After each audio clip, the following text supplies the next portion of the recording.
कई लोगों ने उन दोनों को केवल गतिरोध में देखा, लेकिन परिणाम यह हुआ कि मृत्यु देवता पूरी तरह से हार गए।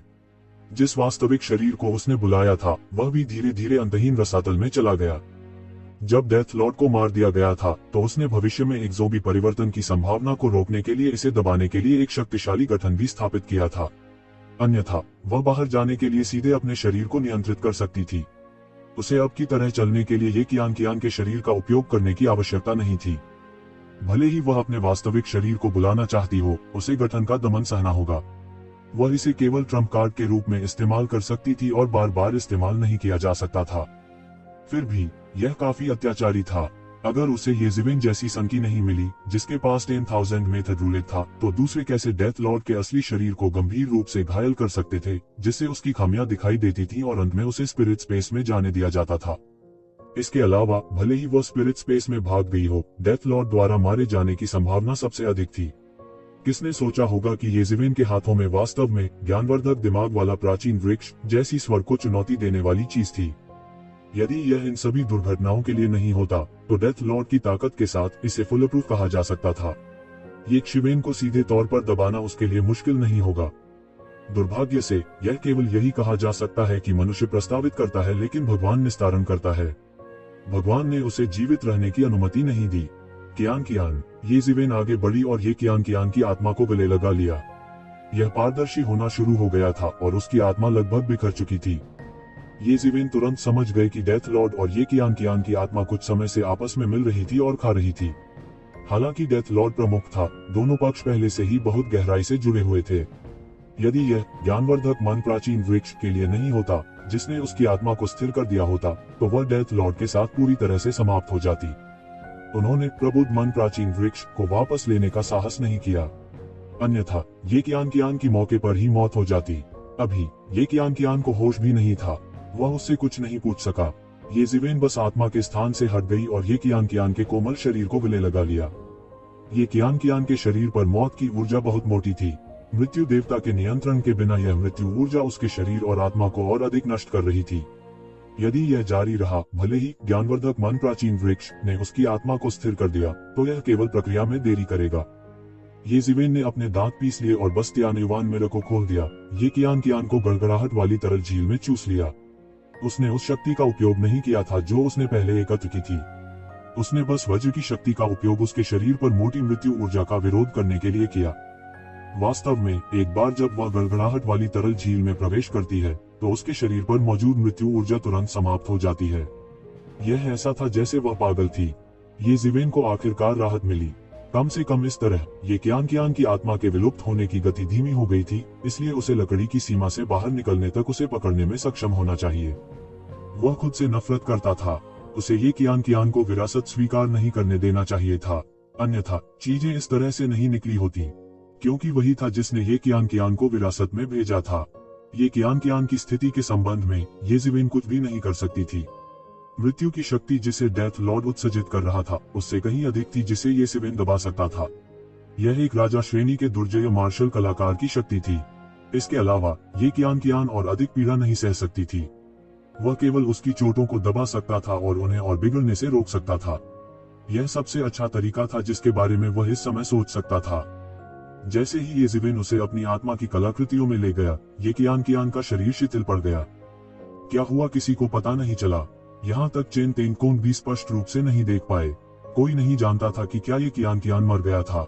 ऐसा लग रहा था कि वह मर चुकी थी, अन्यथा मृतकों के भगवान ने हार नहीं मानी होती। कोई नहीं जानता था कि क्या हुआ था। यहाँ तक कि चेन तेंगकोंग को भी नहीं पता था कि क्या हुआ था। उसे यह भी नहीं पता था कि ये कियान मरा था या नहीं। ऐसा लग रहा था कि वह मर चुकी थी, अन्यथा डेथ मास्टर ने हार नहीं मानी होती। कई लोगों की नजर में यह लड़ाई बेहद रहस्यमय तरीके से शुरू हुई थी और उससे भी ज्यादा रहस्यमय तरीके से खत्म हुई थी। ये कियान को बसाने के बाद येज़ेबेल नहीं रहा। वह प्रकाश की धारा में बदल गया और आकाश में गायब हो गया। वह लगभग महसूस कर सकता था कि यह लड़ाई वास्तव में कुछ पुराने शैतानों को डरा सकती है।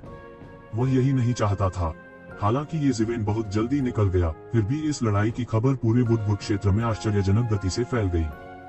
येज़ेबेल लकड़ी के दायरे में प्रसिद्ध हो गए क्योंकि उन्होंने हुआन जिन्युवान, चेन तेंगकोंग और ये कियान को हराया। वे तीनों एक ही क्षेत्र में अद्वितीय स्वामी थे, विशेष रूप से ये कियान मृत्यु के देवता। वह दुनिया में एक प्रसिद्ध और अपराजेय हस्ती हुआ करती थी, लेकिन अब उसे येज़ेबेल ने हरा दिया, जिससे लोगों की सांसें फूल गईं। हालांकि और भी लोग चौंक गए। वे जानते थे कि यदि वे ये कियान के जूते में होते तो वे ये कियान के लिए भी एक मैच नहीं होते। वे शायद मौके पर ही मारे गए होंगे। ठीक उसी तरह जैसे ये कियान ने एक अद्वितीय विशेषज्ञ को मार डाला था और प्रसिद्धि के लिए बढ़ गया था, येज़ेबेल ने एक के बाद एक कई अजेय विशेषज्ञों को हराया और मार डाला था। यह उन्हें मशहूर करने के लिए काफी था। वास्तव में वह लगभग दुनिया के सबसे शक्तिशाली लोगों में से एक बन गया था। हालांकि इस वुडवुड दायरे में जहां लोगों ने जमकर लड़ाई लड़ी, यह खबर जल्द ही छा गई। समय समय पर कहीं न कहीं किसी को खजाना मिलने की अफवाह उड़ती रहती थी। ऐसी परिस्थितियों में स्वर्गीय अग्निफल पकने ही वाला था। दुनिया भर से कई शक्तिशाली काश्तकार सुईवुड संप्रदाय के पास आ रहे थे। सुईवुड संप्रदाय पर अनगिनत शक्तिशाली मनोरथों का अवतरण हुआ। केवल सुई लकड़ी संप्रदाय के बाहर के किसान ही नहीं, बल्कि सुई लकड़ी संप्रदाय के अंदर के किसान भी। क्या वह जिन्यवान है? अफवाह यह है कि वह येज़ेबेल द्वारा घायल हो गया था। वह इस अवधि के दौरान ठीक हो गया होगा। उद्धरण चिन्ह।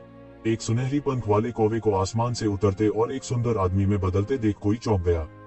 हालांकि उनकी अभिव्यक्ति बल्कि बदसूरत थी। उसने अपने आसपास के लोगों की चर्चा भी सुनी और उसका हृदय असामान्य रूप से क्रोधित था। हालांकि ये सच था कि वो येज़ेबेल से हार गया था। इसके अलावा यह एक संकीर्ण हार नहीं थी, इसके बजाय यह एक घातक हार थी। येज़ेबेल ने उसे पीटने के मौके का फायदा उठाया था। यह उनके जीवन की सबसे बड़ी शर्म और अपमान थी। हालांकि उसमें फिर से येज़ेबेल का सामना करने की हिम्मत नहीं थी। वह नहीं समझ पाएगा कि येज़ेबेल कितना भयानक था अगर उसने उसके खिलाफ कभी लड़ाई नहीं की होती। केवल वो ही नहीं, चेन तेंगकोंग और ये कियान को भी येज़ेबेल ने हराया था। इससे उन्हें काफी अच्छा महसूस हुआ। ऐसा नहीं था कि वह काफी मजबूत नहीं था, लेकिन येज़ेबेल एक राक्षस था। थोड़ी देर बाद आकाश से एक विशाल पंखों वाला सर्प उतरा। वह एक उदास चेहरे और पीठ पर पंखों की एक जोड़ी के साथ एक युवक में बदल गया। यह युवक पंख की तरह दिखता था, लेकिन उसके असली रूप को देखकर कोई भी जान सकता था कि वह एक शक्तिशाली पंख वाला सांप था। यह भी एक शक्तिशाली प्राचीन प्राणी था। उनमें से बहुत से नहीं थे, लेकिन उनमें से प्रत्येक एक कुलीन और शक्तिशाली मार्शल कलाकार था। इस पंख वाले सांप ने जिन युआन को देखा और उसके चेहरे पर कुछ अजीब सी मुस्कान दिखाई। जिन युआन का रंग अचानक उदास हो गया। इस पंख वाले सांप को उसने पहले ही हरा दिया था और वह पराजित होने से केवल एक कदम दूर था। लेकिन अब यह देखते हुए कि उसे येज़ेबेल के हाथों करारी हार का सामना करना पड़ा था, वह कैसे खुश नहीं हो सकता था। यदि यह स्वर्गीय अग्निफल के लिए नहीं होता तो वह पहले क्षण में इस घृणित सर्प से लड़ता। उसके बाद विभिन्न जनजातियों के कई शक्तिशाली मार्शल कलाकार एक के बाद एक दिखाई दिए। वे सभी नायक थे जो दुनिया को नीची निगाह से देख सकते थे। इन विदेशी जनजातियों के आने के बाद मानव जाति के मार्शल कलाकार आखिरकार आ गए।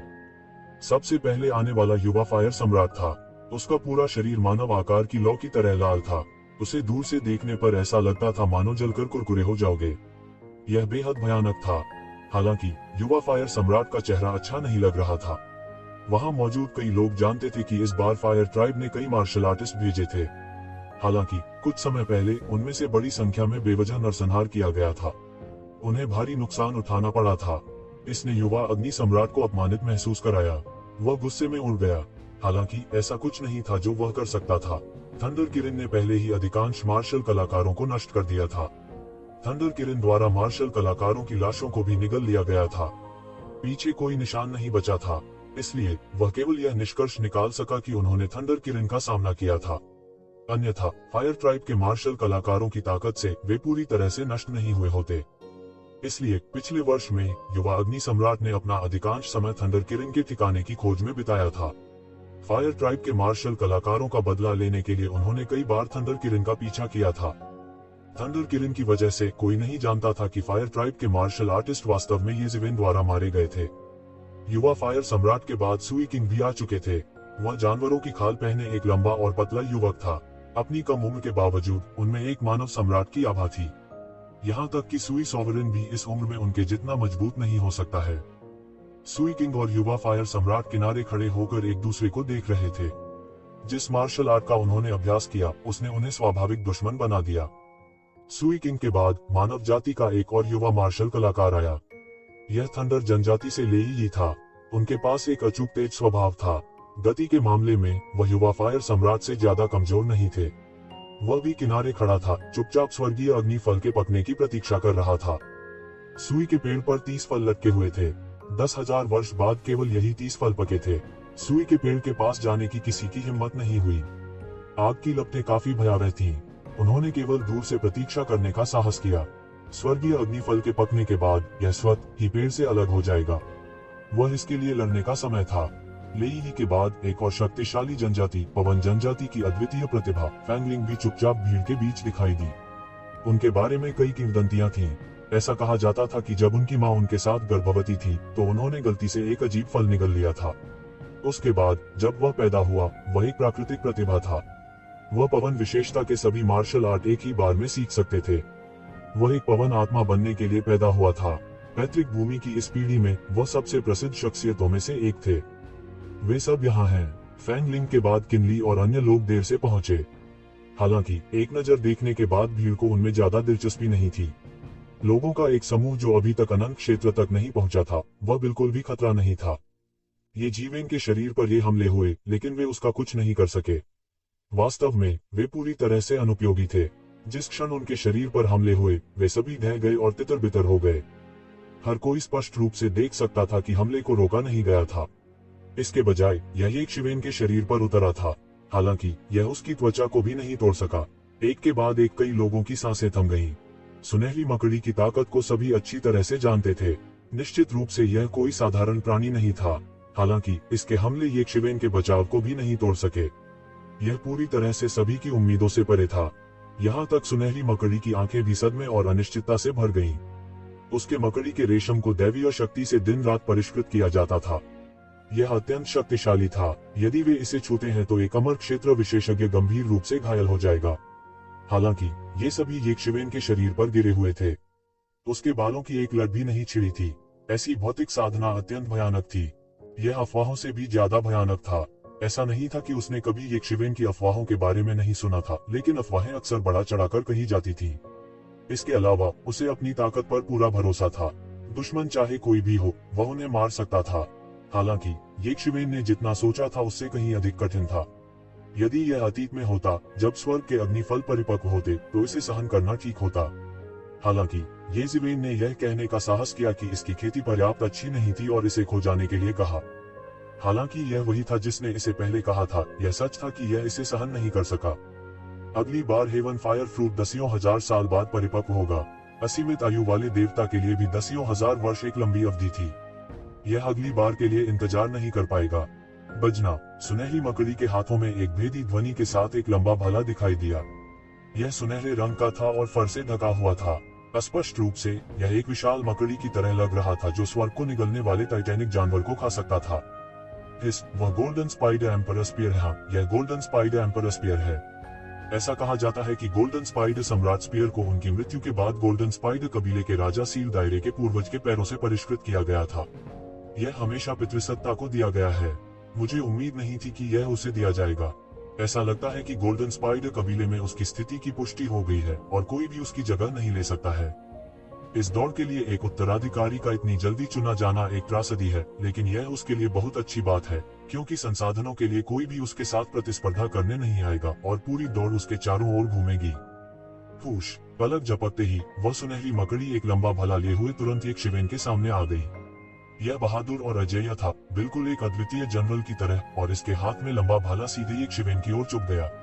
यह गोल्डन स्पीयर लाइट बाहर आ गई और ये जिवेन के शरीर की रक्षा करने वाली जेन क्यूई तुरंत टोफू के टुकड़े की तरह पिघल गई और बस इसे रोक नहीं सका। वह स्पाइडर सम्राट का जहर है। किंवदंती है कि गोल्डन स्पाइडर सम्राट के भाले में गोल्डन स्पाइडर रेस के पूर्वज बीशेंग द्वारा खेती किया गया जहर होता है। यह अजेय और बेहद भयानक है। कई लोगों के भाव तुरंत बदल गए। वे सभी गहराई से जानते थे कि स्पाइडर सम्राट का जहर कितना भयानक था। इसे छूने मात्र से वास्तव में मृत्यु हो जाएगी, बचने का बिल्कुल भी अवसर नहीं था। यंग फायर सम्राट और अन्य लोगों ने भी चुपके से अपना सिर हिलाया। उन दोनों के बीच की लड़ाई उनकी ताकत की सीमाओं का परीक्षण करने के लिए पर्याप्त थी, और वे इस अवसर को यह देखने के लिए भी ले सकते थे कि क्या वे खुद को जानते हैं और अपने दुश्मन को जानते हैं, और वे कभी पराजित नहीं होंगे। वे दोनों सामान्य लोग नहीं थे, और यह सबसे अच्छा होगा यदि वे दोनों एक दूसरे को घायल कर सकें। साथ ही वे यह भी सोच रहे थे कि मकड़ी सम्राट के जहर से निपटना कितना मुश्किल है। अगर वे येज़िवेन की जगह होते तो इससे निपटने के लिए किस तरह की तकनीक का इस्तेमाल करते। हालांकि येज़िवेन का हमला पूरी तरह से सभी की उम्मीदों से परे था। येज़िवेन ने बस अपना हाथ उठाया और अपनी हथेली से वार किया। सुनहरी मकड़ी के चेहरे पर एक कुटिल मुस्कान दिखाई दी। यह बाहरी व्यक्ति स्पष्ट रूप से नहीं जानता था कि गोल्डन स्पाइडर सम्राट का भला कितना शक्तिशाली था, अन्यथा वह इसे अपने हाथ से अवरुद्ध करने का साहस नहीं करता। जल्द ही हर कोई उनकी दुखद मौत का गवाह बन सकेगा। वह एक शीर्षक वाले राजा स्तर के बिजली घर का जहर था। टकराना। येज़िवेन की हथेली गोल्डन स्पाइडर सम्राट के भाले से टकराते ही एक तेज आवाज हुई। हालांकि जिस बात ने सबको चौंकाया वह यह थी कि येज़िवेन की हथेली में एक पल में छेद नहीं हुआ था। इसके विपरीत गड़गड़ाहट जैसी केवल दबी हुई आवाज थी। दैवीय शक्ति फैल गई और एक हिंसक तूफान की तरह बह गई। दैवीय शक्ति के इस प्रचंड ज्वार के बीच वज्र की अनंत शक्ति का विस्फोट हुआ। फिर येज़िवेन की हथेली पर बिजली के दस्ताने की एक परत दिखाई दी। उस पर अनगिनत जादू के पात्र बहते पानी की तरह बह रहे थे। थंडर ग्लव्स की इस परत की सुरक्षा के साथ येज़िवेन ने गोल्डन स्पाइडर सम्राट के भाले के भेदन को बलपूर्वक रोक दिया। यह हमला वाकई भयानक था।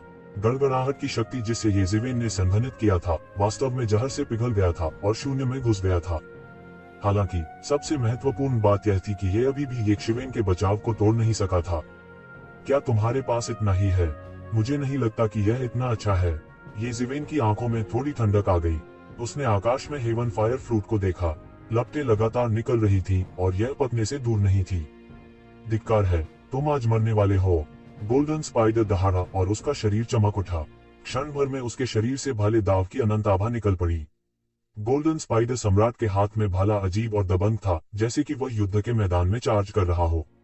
भाले की रोशनी पहाड़ की धार की तरह थी, अजेय। येज़िवेन अभी भी नहीं हिली। उसकी हथेली एक प्राचीन दिव्य पर्वत की तरह थी और वह नीचे गिर गया। गड़गड़ाहट की अंतहीन शक्ति इसके चारों ओर लिपटी हुई थी और इसने सीधे गोल्डन स्पाइडर सम्राट के भाले पर बमबारी की। बूम! एक बहुत बड़ा विस्फोट हुआ था और गोल्डन स्पाइडर के हमले को येज़िवेन ने आसानी से रोक दिया था। यह किस तरह की जादुई शक्ति है? यह बहुत मजबूत है। येज़िवेन अफवाहों से भी ज्यादा भयानक है। बहुत से लोगों के मन में एक डर बैठा हुआ था। केवल वही जो अच्छे मूड में था, वह शायद जिन युवान था। तुम लोग मुझ पर हंसे और अब तुम देखते हो ऐसा नहीं है कि मैं बहुत कमजोर हूँ, लेकिन यह आदमी बहुत असामान्य है। लेकिन यह अफसोस की बात है, गोल्डन स्पाइडर सम्राट का भला एक उच्च श्रेणी का दिव्य उपकरण है और यह अब अपनी पूरी शक्ति प्रदर्शित नहीं कर सकता है। यह वास्तव में येज़िवेन द्वारा अपने शरीर के साथ अवरुद्ध किया गया था। यह वास्तव में बहुत शर्मनाक है। कोई कहे बिना नहीं रह सका, लेकिन उसके दिल में वह और भी हैरान था। उसने वास्तव में येज़िवेन को एक नई रोशनी में देखा। इस बार यह सिर्फ अफवाहें नहीं बल्कि असली ताकत थी। मैंने उसे 1 साल से अधिक समय से नहीं देखा है और वह और भी असामान्य है। किनली ने आकाश में येज़िवेन और गोल्डन स्पाइडर के बीच लड़ाई को देखा और अपनी सांस रोक नहीं सका। कुछ समय पहले वह अभी भी ऊंचा और शक्तिशाली था, येज़िवेन से बहुत ऊपर था, लेकिन अब वह लगभग येज़िवेन की लय के साथ तालमेल नहीं बिठा सका। सच तो यह है कि इन वर्षों में उसकी साधना की गति धीमी नहीं थी, लेकिन येज़िवेन को इतना असामान्य होने के लिए किसने कहा? यदि वह इन वर्षों में एक रॉकेट पर सवार होकर चढ़ा होता, तो येज़िवेन एक अंतरिक्ष यान में उड़ता जो प्रकाश की गति से उड़ सकता था। धिक्कार है, मेरे ड्रैगन कबीले में बहुत से लोग नहीं हैं जो उसके साथ लड़ सकते हैं। एओयान खुद को रोक नहीं सका, लेकिन ऐसा लगा कि वह भी हैरान था। भिक्षु हुई जैन के लिए भी यही सच था। उनमें से कुछ को एक महान पृष्ठभूमि वाला माना जाता था और उनकी विरासत व्यापक थी। उनके पूर्वजों के बारे में पता लगाया जा सकता है, जो या तो सम्राट थे या शीर्ष राजा स्तर के बिजलीघर थे। उन्हें अपने साथियों के बीच नायक कहा जा सकता था, लेकिन येज़िवेन के सामने वे कुछ हद तक भारी लग रहे थे। केवल येज़ुकोन बहुत शांत थी। इन लोगों ने अभी अभी येज़िवेन की असामान्य ताकत देखी थी। जब वह दूरस्थ पुरातनता के ये वंश में था तब उसने इसे बहुत देखा था। उसने और येज़िवेन ने ये कबीले को लगभग एक ही समय में चकित कर दिया था, लेकिन बाद में भले ही उसके कई आकस्मिक मुकाबले हुए, एक प्रसिद्ध शिक्षक के शिष्य बन गए और मार्शल संप्रदाय में शामिल हो गए, वह अभी भी येज़िवेन से बहुत पीछे रह गया था। वह शिकायत करने के लिए पहले से ही बहुत थक गया था। एक इंसान की तुलना एक राक्षस से कैसे हो सकती है? रहने भी दो। अगर ऐसा ही चलता रहा तो हम वास्तव में उसके पीछे छूट जाएंगे। यह जारी नहीं रह सकता। मुझे अभ्यास करने के लिए महल वापस जाना चाहिए। एओयान ने कसम खाई, मैं कुरफुरस्ट रोड में भाग लेना चाहता हूँ। क्या तुम पागल हो? किनली एओयान को देखे बिना नहीं रह सके और कहा, क्या आप नहीं जानते कि यह किस तरह की जगह है? यह प्राचीन काल से सबसे मजबूत राक्षसों से भरा हुआ है। वे सभी अपनी सांस रोकते हैं और चैंपियन बनना चाहते हैं। वे आशा की उस किरण को पाना चाहते हैं। कितने लोग अंदर गए और राख में बदल गए। क्या तुम मरना चाहते हो? मैं उस जगह पर जाने की हिम्मत नहीं करता। भिक्षु हुई जैन भी कांपने से खुद को रोक नहीं सका। हमारी प्रतिभा उनसे हीन नहीं है, लेकिन हमारी साधना का समय उनसे बहुत पीछे है। जब अगले 100,000 साल शुरू होंगे, अगर हम सेना में शामिल हो जाते हैं तो हम तीनों सब कुछ मिटा देने के लिए पर्याप्त होंगे। इस समय अंदर जाने की परेशानी क्यों? मैं गारंटी दे सकता हूँ कि असामान्य येज़िवेन निश्चित रूप से जाएगा। जब वह अंदर से बाहर आएगा तो मुझे डर है कि हम उसकी ओर देखने के योग्य भी नहीं होंगे। एओयान ने अनिच्छा से कहा, इसके अलावा ऐसा नहीं है कि किसी ने भी ऐसा नहीं किया है ना? मुझे विश्वास नहीं है कि अगर दूसरे ऐसा कर सकते हैं तो मैं ऐसा नहीं कर सकता। मुझे आपसे पूछना चाहिए, क्या आप जा रहे हैं या नहीं? ठीक है, जब से आपने ऐसा कहा है, मैं कैसे ना कह सकता हूँ। ऐसा कुछ नहीं है जो मैं कर सकता हूँ। मैं वापस जाऊंगा और मठाधीश को 6 शब्द मंत्र सीखने के लिए ढूंढूंगा और उन्हें देखने दूंगा कि हमारा पश्चिमी स्वर्ग रूढ़िवादी बौद्ध धर्म है। भिक्षु हुई जैन ने अपने दांत पीसकर कहा, मुझे गिने, शायद एक बड़ा अवसर होगा। किनली ने कहा। इस समय बीच हवा में सुनहरी मकड़ी ने क्रोध करना शुरू कर दिया, क्योंकि यह येशिवेन को लंबे समय तक नीचे नहीं गिरा सकती थी। यह पूरी तरह से अपमानित महसूस कर रहा था, क्योंकि येशिवेन ने केवल कुछ चालों का इस्तेमाल किया था, लेकिन उन्होंने इसे पूरी तरह से रोक दिया था। भाड़ में जाओ, सुनहरी मकड़ी जोर से चिल्लाए और अपने भाले से बह गई। भाला आकाश में बदलता रहा, लाखों भाले दीपों में परिवर्तित होता रहा। जो वास्तव में भयानक था वह यह था कि प्रत्येक भाले की रोशनी में एक पूरी तरह से अलग भाला दाग होता था। उनका पराक्रम भयानक था। येज़िवेन हिले नहीं, उन्होंने किसी अन्य जादुई शक्ति का उपयोग भी नहीं किया। उसने सिर्फ एक प्राचीन पवित्र पर्वत में बदलने के लिए हसन मोहर का इस्तेमाल किया और उसे तोड़ दिया। सुनहरी मकड़ी के भाले की रोशनी पूरी तरह से खत्म हो गई थी।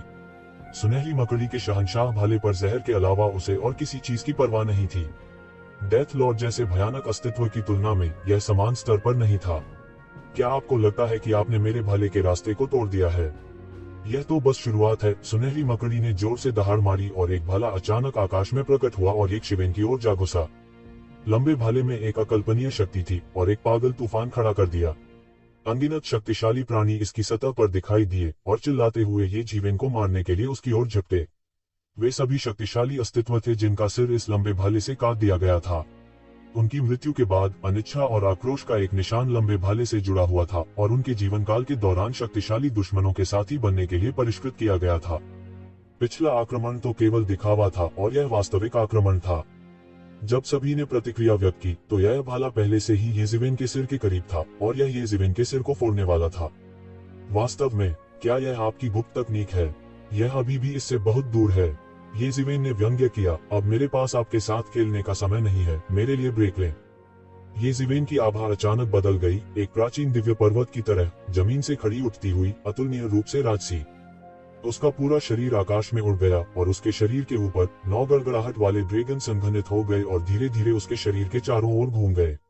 ऐसा लग रहा था जैसे कोई बादशाह दुनिया में चल रहा हो। मेरे लिए तोड़ो। येशिवेन ने एक लंबी दहाड़ लगाई और उसका कद अचानक एक स्तर ऊपर उठ गया। फिर उसने स्वर्ण मकड़ी सम्राट भाले को पकड़ लिया जो उसके सिर के माध्यम से छेदने वाला था और फिर एक बड़े कदम के साथ वह तुरंत सुनहरी मकड़ी के सामने दौड़ा और अपनी हथेली को नीचे गिरा दिया, जो एक दिव्य मुहर में बदल गया और नीचे गिर गया। टकराना। गोल्डन स्पाइडर अचानक उल्टा उड़ गया और उसके मुंह से बार बार खून निकलने लगा। एक पल में यह येशिवेन की हथेली से गंभीर रूप से घायल हो गया और कई पहाड़ों से टकराने के बाद यह जमीन पर गिर पड़ा। क्या सुनहरी मकड़ी वास्तव में हार गई थी? यह आश्चर्य की बात नहीं है कि यह हार गया था, लेकिन यह वास्तव में एक चाल में हार गया था। यह येशिवेन इतना मजबूत कैसे हो सकता है? क्या ऐसा हो सकता है कि येशिवेन ने एक पल पहले अपनी पूरी ताकत का उपयोग नहीं किया? बहुत से लोग इस निष्कर्ष पर पहुंचे और ठंडी हवा के एक कौर को चूसने से खुद को रोक नहीं सके। सुनहरी मकड़ी की ताकत पहले से ही काफी भयानक थी, लेकिन येशिवेन वास्तव में अपनी पूरी ताकत का उपयोग किए बिना इसके साथ मुकाबला करने में सक्षम थी और एक चाल में उसे गंभीर रूप से घायल कर दिया था। इस प्रकार की शक्ति वास्तव में बहुत भयावह थी। क्या उसने वास्तव में सिर्फ मरे हुए दायरे में कदम रखा था? सभी की राय में मरे हुए क्षेत्र का शिखर भी इतना भयानक नहीं था। अब जाओ और मैं तुम्हारी जान बख्श दूंगा, येशिवेन ने ठंडेपन से कहा। आप और मैं बिल्कुल अपूरणीय हैं। येशिवेन द्वारा सार्वजनिक रूप से अपमानित किए जाने पर सुनहरी मकड़ी अचानक उग्र हो गई। वह गर्जना करने लगा और उसके शरीर से असीम आभा फूट पड़ी। इतना भारी आभामंडल तो आकाश भी नहीं सह सका और अचानक बिखर गया। फिर उसका पूरा शरीर तुरंत ऊपर उड़ गया, जबरन अपनी चोटों को दबाते हुए, और उसे मारने के लिए यक्षवेन की ओर दौड़ा। आभा अंतहीन थी, अंतरिक्ष को कुचलती हुई, और तुरंत यक्षवेन के सामने आ गई। क्या तुम सच नहीं देख सकते? यक्षवेन ने अपनी 5 उंगलियों को मुट्ठी में जकड़ लिया और सीधे एक मुक्का मारा। उसने किसी विशेष जादुई शक्ति का उपयोग नहीं किया, बस एक मुक्का मारा, लेकिन यह दुनिया को चकनाचूर करने और सीधे सुनहरी मकड़ी के शरीर पर प्रहार करने के लिए पर्याप्त था। सुनहरी मकड़ी ने खून से लथपथ चीख निकाली और उसका पूरा शरीर उल्टा उड़ गया। उसका पूरा सिर यक्षवेन द्वारा उड़ा दिया गया था। यदि वह सनातन क्षेत्र का विशेषज्ञ नहीं होता, तो केवल यह कदम ही उसे गंभीर रूप से घायल करने या उसे मारने के लिए पर्याप्त होता। हे भगवान, क्या मैं चीजें देख रहा हूँ? यह यक्षवेन बहुत जंगली है। कितना भयानक! सुनहरी मकड़ी को हिंसक रूप से पीटते हुए देखकर बहुत से लोगों ने ठंडी हवा की सांस ली, मानो उन्होंने कोई चमत्कार देख लिया हो। इस बार सुनहरी मकड़ी यक्षवेन को खोजने की जल्दी में नहीं थी। अगर वह अभी भी नहीं जानता था कि यक्षवेन उसके लिए एक मैच बनने से बहुत दूर था, तो उसका दसियों हजार साल का जीवन व्यर्थ हो जाता। पहले तो वह क्रोध से अंधा हो गया था, पर अब इन 2 झटकों के बाद वह बिल्कुल शांत हो गया था। साथी भाइयों, क्या आप उसे अहंकारी बने रहने देंगे? यह कमीना इतना जंगली है और वह हमें अपनी आंखों में बिल्कुल नहीं डालता। क्या आप वापस बैठने जा रहे हैं और कुछ नहीं करेंगे? सुनहरी मकड़ी ने देखा आकाश में अद्वितीय आंकड़े। वे सभी असाधारण लोग थे और उनमें से कई अहंकारी लोग भी थे। उसे उम्मीद थी कि उनमें से कुछ यक्षवेन को पसंद नहीं करते हैं और उसे रोकने के लिए सामने आएंगे। उसे विश्वास नहीं था कि इनमें से कोई भी यक्षवेन की देखभाल करने में सक्षम नहीं होगा। इस समय उन्हें आमने सामने की लड़ाई की कोई उम्मीद नहीं थी। यह यक्षवेन बहुत ही असामान्य थी। हालांकि उन्हें जो उत्तर मिला वह पूर्ण मौन था। यह देखते हुए कि स्वर्गीय अग्निफल पकने वाला था, कोई भी मामले को जटिल नहीं बनाना चाहता था। क्या गोल्डन स्पाइडर ने अभी अभी अपने बारे में बहुत अधिक नहीं सोचा और अन्य लोगों के व्यवसाय में दखल नहीं दिया, इसलिए चीजें इस तरह खत्म हुई। यदि वे इस समय उसके लिए खड़े होते, तो वे यक्षवेन के निशाने पर होते। न केवल उन्हें सुनहरी मकड़ी की तरह काले और नीले रंग से पीटा जाएगा, बल्कि अगर उन्हें यक्षवेन द्वारा रोका भी गया, तो परिणाम अकल्पनीय होंगे। हजारों वर्षों की योजनाएं बर्बाद हो जाएंगी, और ऐसे परिणाम कुछ ऐसे नहीं थे जिन्हें वे सहन कर सकते थे। अगर उन्हें लाइमलाइट में रहना है, तो उन्हें पहले खुद को देखना होगा। इसके अलावा यक्षवेन की ताकत वास्तव में अतुलनीय रूप से भयावह थी। सुनहरी मकड़ी ने अपनी पूरी कोशिश की थी, लेकिन फिर भी वह अपनी असली ताकत का पता नहीं लगा पाए। इसने उन्हें उतावलेपन से कार्य करने से और भी अधिक भयभीत कर दिया। इसलिए यहाँ तक जो आमतौर पर सबसे विस्फोटक स्वभाव के थे और यक्षवेन को बर्दाश्त नहीं कर सकते थे, वे भी उसके लिए खड़े नहीं हुए। यक्षवेन ने सुनहरी मकड़ी से निपटने के लिए स्वर्गीय अग्निफल को खोने का जोखिम उठाने का साहस किया, लेकिन उनके पास ऐसा करने का साहस नहीं था। इसके अलावा एक कम शक्तिशाली प्रतियोगी के साथ, क्या इसका मतलब यह नहीं था कि एक और स्वर्गीय अग्निफल होगा? तब उनके फल प्राप्त करने की संभावना बहुत अधिक होगी। इस समय वे सुनहरी मकड़ी के लिए खड़े नहीं होना चाहते थे। यक्षवेन ने भीड़ पर नजर डाली। वह कैसे नहीं जान सकता था कि वे अपने मन में क्या सोच रहे थे। वह मदद नहीं कर सका, लेकिन उपहास किया और कहा, तुम अभी भी यहाँ से क्यों नहीं निकल रहे हो? अगर तुम मुझे परेशान करते हो, तो मैं तुम्हें मार डालूंगा। दूसरों की तुलना में सुनहरी मकड़ी की पृष्ठभूमि वास्तव में उतनी शक्तिशाली नहीं थी। यह एक पतनशील कबीला था, लेकिन इसका केवल यही उत्कृष्ट चरित्र था। कोई कल्पना कर सकता है कि आखिर में इसमें कितना गिरावट आई थी। बस तुम रुको, यह मामला खत्म नहीं हुआ है। सुनहरी मकड़ी ने यक्षवेन को कड़वाहट से देखा, लेकिन अंत में रुकने की हिम्मत नहीं की। यद्यपि स्वर्गीय अग्निफल महत्वपूर्ण था, लेकिन यह स्वयं के जीवन से अधिक महत्वपूर्ण कैसे हो सकता है? बेवकूफ, तू, यक्षवेन ने उदासीनता से कहा। अगर अब उससे नहीं डरता, तो भविष्य में डरने की कोई बात नहीं थी। वह सुनहरी मकड़ी क्यों नहीं लाया? इसका कारण यह था कि वह जनता के गुस्से को आकर्षित करने से डरता था। अगर ऐसा होता है, तो इस बात की पूरी संभावना है कि इससे उनकी भविष्य की योजनाएं प्रभावित होंगी। साथ ही यह उसकी प्रतिष्ठा स्थापित करने और कुछ दुष्टों को डराने के लिए भी था, ताकि उन्हें अधिक प्रयास बर्बाद न करना पड़े। सुनहरी मकड़ी के जाने के कुछ देर बाद ही अचानक एक अजीब सी सुगंध ने सभी के नथुनों में दस्तक दी। सभी की आत्मा जाग उठी, क्योंकि स्वर्गीय अग्निफल आखिरकार पका हुआ था। हुश हुश हुश! अचानक आकाश में प्रकाश की एक धारा चमक उठी। स्वर्गीय अग्निफल सुई की लकड़ी से अलग हो गया और रात के आकाश में चमकते सितारों की तरह सभी दिशाओं में उड़ गया। चलो जाओ और स्वर्गीय अग्निफल ले लो, यक्षवेन जोर से चिल्लाए। उसका फिगर चमक गया और वह बाहर निकल गया। फिर उसने मौके पर ही एक स्वर्गीय अग्निफल पकड़ा। किनली और अन्य भी धीमे नहीं थे। वे भी एक स्वर्गीय अग्निफल की ओर दौड़ पड़े। 7 या 8 स्वर्गीय अग्निफल उनकी ओर उड़ रहे थे, और ऐसा हुआ कि उन्होंने यक्षवेन और अन्य लोगों का ध्यान आकर्षित किया। ये शिवेन की गति सबसे तेज थी। उसने पहले ही एक स्वर्गीय अग्निफल को तुरंत पकड़ लिया था। उसकी रफ्तार हैरान करने वाली थी। स्वर्गीय अग्निफल लौ की गेंद की तरह था। इसे सरल और अलंकृत पैटर्न के साथ उकेरा गया था। ये पैटर्न उस पर उकेरे नहीं गए थे, लेकिन जन्मजात थे, क्योंकि उनमें सुई लकड़ी की लौ का सार था। यदि स्वर्गीय अग्निफल हर किसी के पीछा से बच सकता है, तो उसे सुई अग्निसार में विकसित होने का अवसर मिलेगा। ऐसे में यह वास्तव में प्राकृतिक व्यवस्था के खिलाफ होगा। हालांकि ऐसा होने की संभावना बहुत कम थी। बहुत से स्वर्गीय अग्निफल अतीत में सफलतापूर्वक विकसित नहीं हो सके थे। अन्यथा सुई अग्निसार इतना कीमती नहीं होता। ये जिवेन ने स्वर्गीय अग्निफल को पकड़ा और इसे त्यानयुवान दर्पण में संग्रहित कर लिया। इस समय तभी उनके मन में सभी दिशाओं में स्थिति पर ध्यान देने का विचार आया। सभी के मौन समझौते के अनुसार भले ही किसी व्यक्ति को स्वर्गीय अग्निफल प्राप्त हो, वह केवल एक ही चुन सकता था और सभी को नहीं तो जनता में आक्रोश भड़केगा।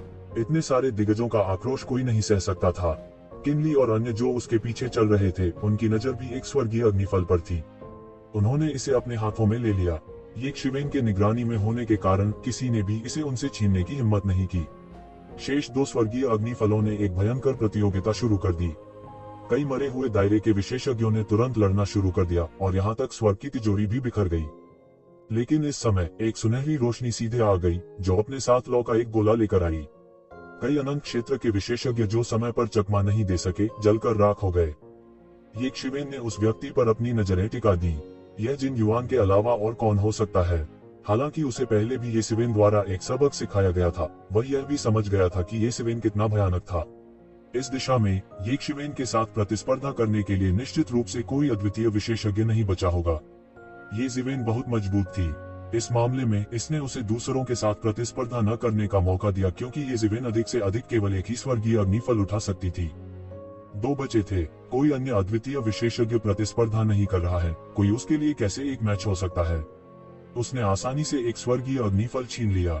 उनका पूरा व्यक्तित्व सूर्य देवता की तरह लग रहा था। इस समय उन्होंने आखिरकार कुछ आत्मविश्वास पाया। निश्चय ही यह सामान्य स्थिति थी। वह अजेय होना चाहिए। ये शिवेन द्वारा पहले उसे सबक सिखाए जाने का कारण यह नहीं था कि वह बहुत कमजोर था, बल्कि इसलिए कि एक शिवेन बहुत असामान्य था।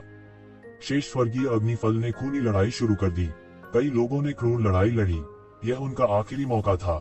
मूल रूप से सभी पक्षों के सभी विशेषज्ञ लड़ रहे थे, लेकिन वास्तव में कोई भी एक शिवेन को दबा नहीं सका। इस समय एक विशाल आकृति आकाश से उतरी और स्वर्गीय अग्निफल को निगल गई। यह कोई और नहीं बल्कि पंखों वाला सर्प था।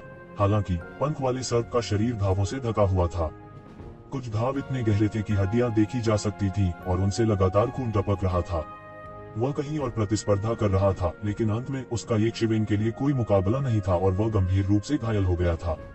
अब उसके पास अंतिम स्वर्गीय अग्निफल के लिए प्रतिस्पर्धा करने के लिए यहाँ आने के अलावा कोई विकल्प नहीं था।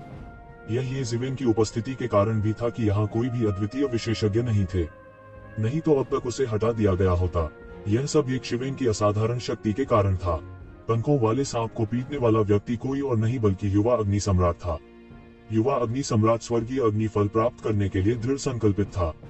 लाशें जमीन पर बिछ गईं। अंत में वह सबसे मजबूत प्रतिद्वंद्वी से मिला, जो पंखों वाला सांप था। उनमें से 2 एक चौंकाने वाली लड़ाई में लगे हुए हैं। दोनों पक्ष शक्तिशाली व्यक्ति थे। उनमें से कोई भी सामान्य व्यक्ति नहीं थे। लड़ाई को आसानी से खत्म करना मुश्किल था। अंत में युवा अग्नि सम्राट ने पंखों वाले नाग को हरा दिया। उसने पंखों वाले सांप को लगभग भून लिया। पंखों वाला सर्प, जो गंभीर रूप से घायल हो गया था, केवल शेष स्वर्गीय अग्निफल के लिए लड़ने के लिए वापस आ सकता था। बाकी लोग एक शिवेन के साथ विवाद में नहीं पड़ना चाहते थे। आखिरकार वे केवल स्वर्गीय अग्निफल प्राप्त करना चाहते थे। बाकी सब उनके लिए गौण था। और यह सब एक शिवेन की आंखों में गिर गया। उसका मुकाबला करने के लिए उसके पास कोई नहीं था, इसलिए उसने उसे सबसे तेज गति से समाप्त किया। उसकी आंखें और कान सतर्क थे और सब कुछ उसकी आंखों में गिर गया। यहाँ मारपीट के अलावा अन्य जगहों पर मारपीट चरम पर पहुंच गई थी। तेज वाले पहले ही अंत तक पहुंच चुके थे, लेकिन अन्य अभी शुरू ही हुए थे। युवा अग्नि सम्राट ने अभी अभी लेई को हराया था और एक स्वर्गीय अग्निफल छीन लिया था। हालांकि जैसे ही उसने एक स्वर्गीय अग्निफल छीना, वह क्रोधित हो गया। बिजली का एक झटका दिखाई दिया और एक स्वर्गीय अग्निफल छीन लिया। जो लोग मुझे रोकते हैं वे मर जाएंगे। बिजली की इस गेंद ने उत्तराधिकार में कई अविनाशी दायरे के विशेषज्ञों को मार डाला। उसने अपना असली रूप प्रकट करते हुए उन सभी को एक घूंट में निगल लिया। यह थंडर किलिंग के अलावा और कौन हो सकता है। गड़गड़ाहट किरण बाहर से देख रही थी, प्रकट होने के सर्वोत्तम अवसर की प्रतीक्षा कर रही थी। स्वर्गीय अग्निफल को छीनने के लिए उसने येज़िवेन के प्रति अपने क्रोध को भी दबा लिया था। काफी संख्या में विशेषज्ञ मौजूद थे। यद्यपि वह बलवान था, तथापि वह सभी को पराजित नहीं कर सकता था। इस दौरान उन्होंने सभी को नाराज कर दिया था। ऐसे कई लोग थे जो थंडर किरण को मारना चाहते थे और उसके ईश्वरीय कवच को खाना चाहते थे।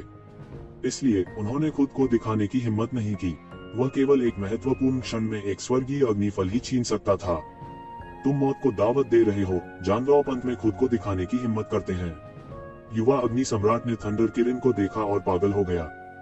फायर ट्राइब के इतने सारे लोग लापता थे। ऐसा संदेह था कि उन्हें थंडर किरण ने निगल लिया था। वह इस मामले को कैसे शांत रहने दे सकते थे।